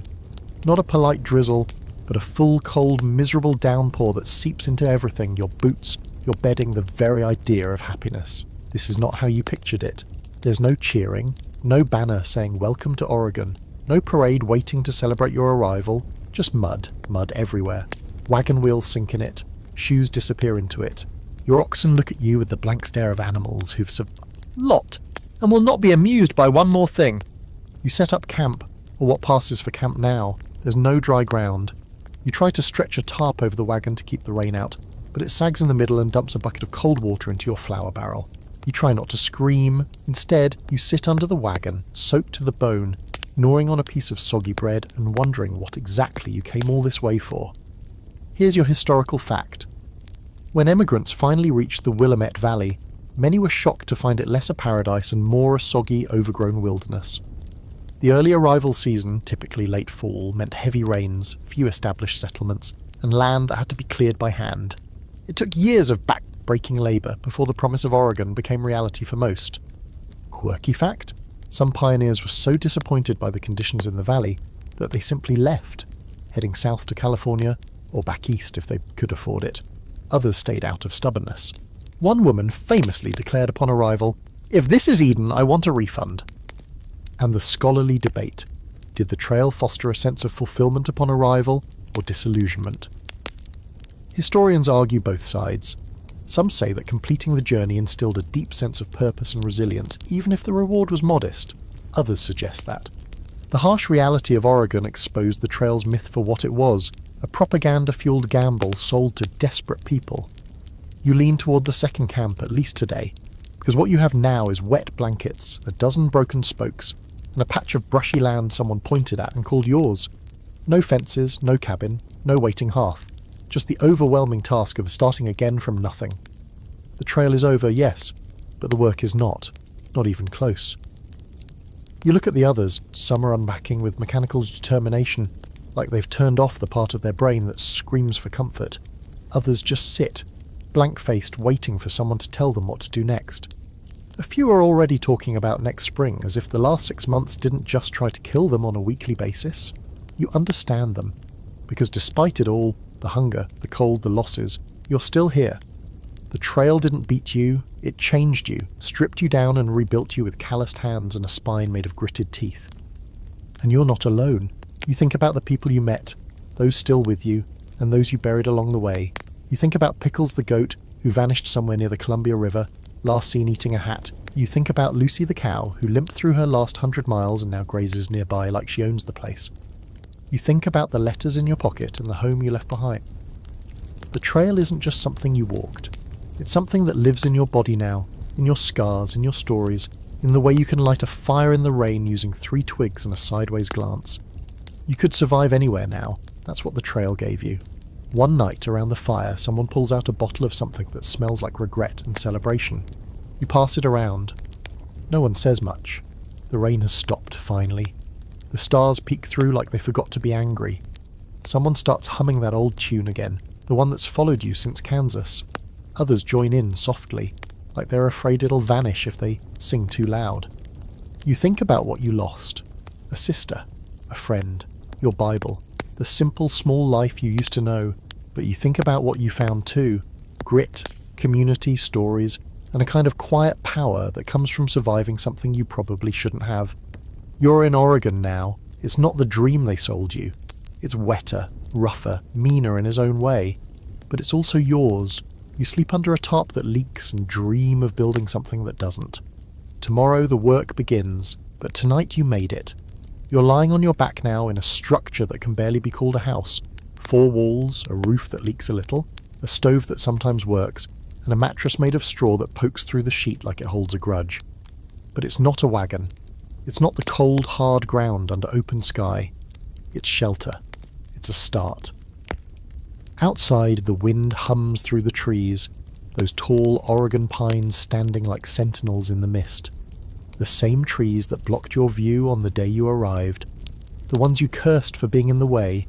now feel like protection. You've cleared a bit of land, planted seeds, lost most of them, but one or two sprouted, and that's something. You close your eyes and see the trail again. The endless walking, the stampedes. The grave on the hill you didn't have time to mark properly. The ridiculous goat. The mountain that almost broke your wagon and you, and somehow all of it feels distant and present at the same time, like it's been etched into your bones. You're not who you were in Missouri. That version of you wouldn't last 10 minutes here. You're harder now, quieter, but also somehow more grateful for the smallest things. A dry sock, a warm meal, a friendly voice that doesn't ask for anything in return, and sleep. Blessed, dreamless sleep. Tomorrow you'll start over again. Clear more brush, patch the roof, try to build something lasting, something worth all that walking, but for now you listen to the wind. Let it sing you to sleep, because the trail is behind you, and the rest, whatever it becomes, is finally yours to walk by choice.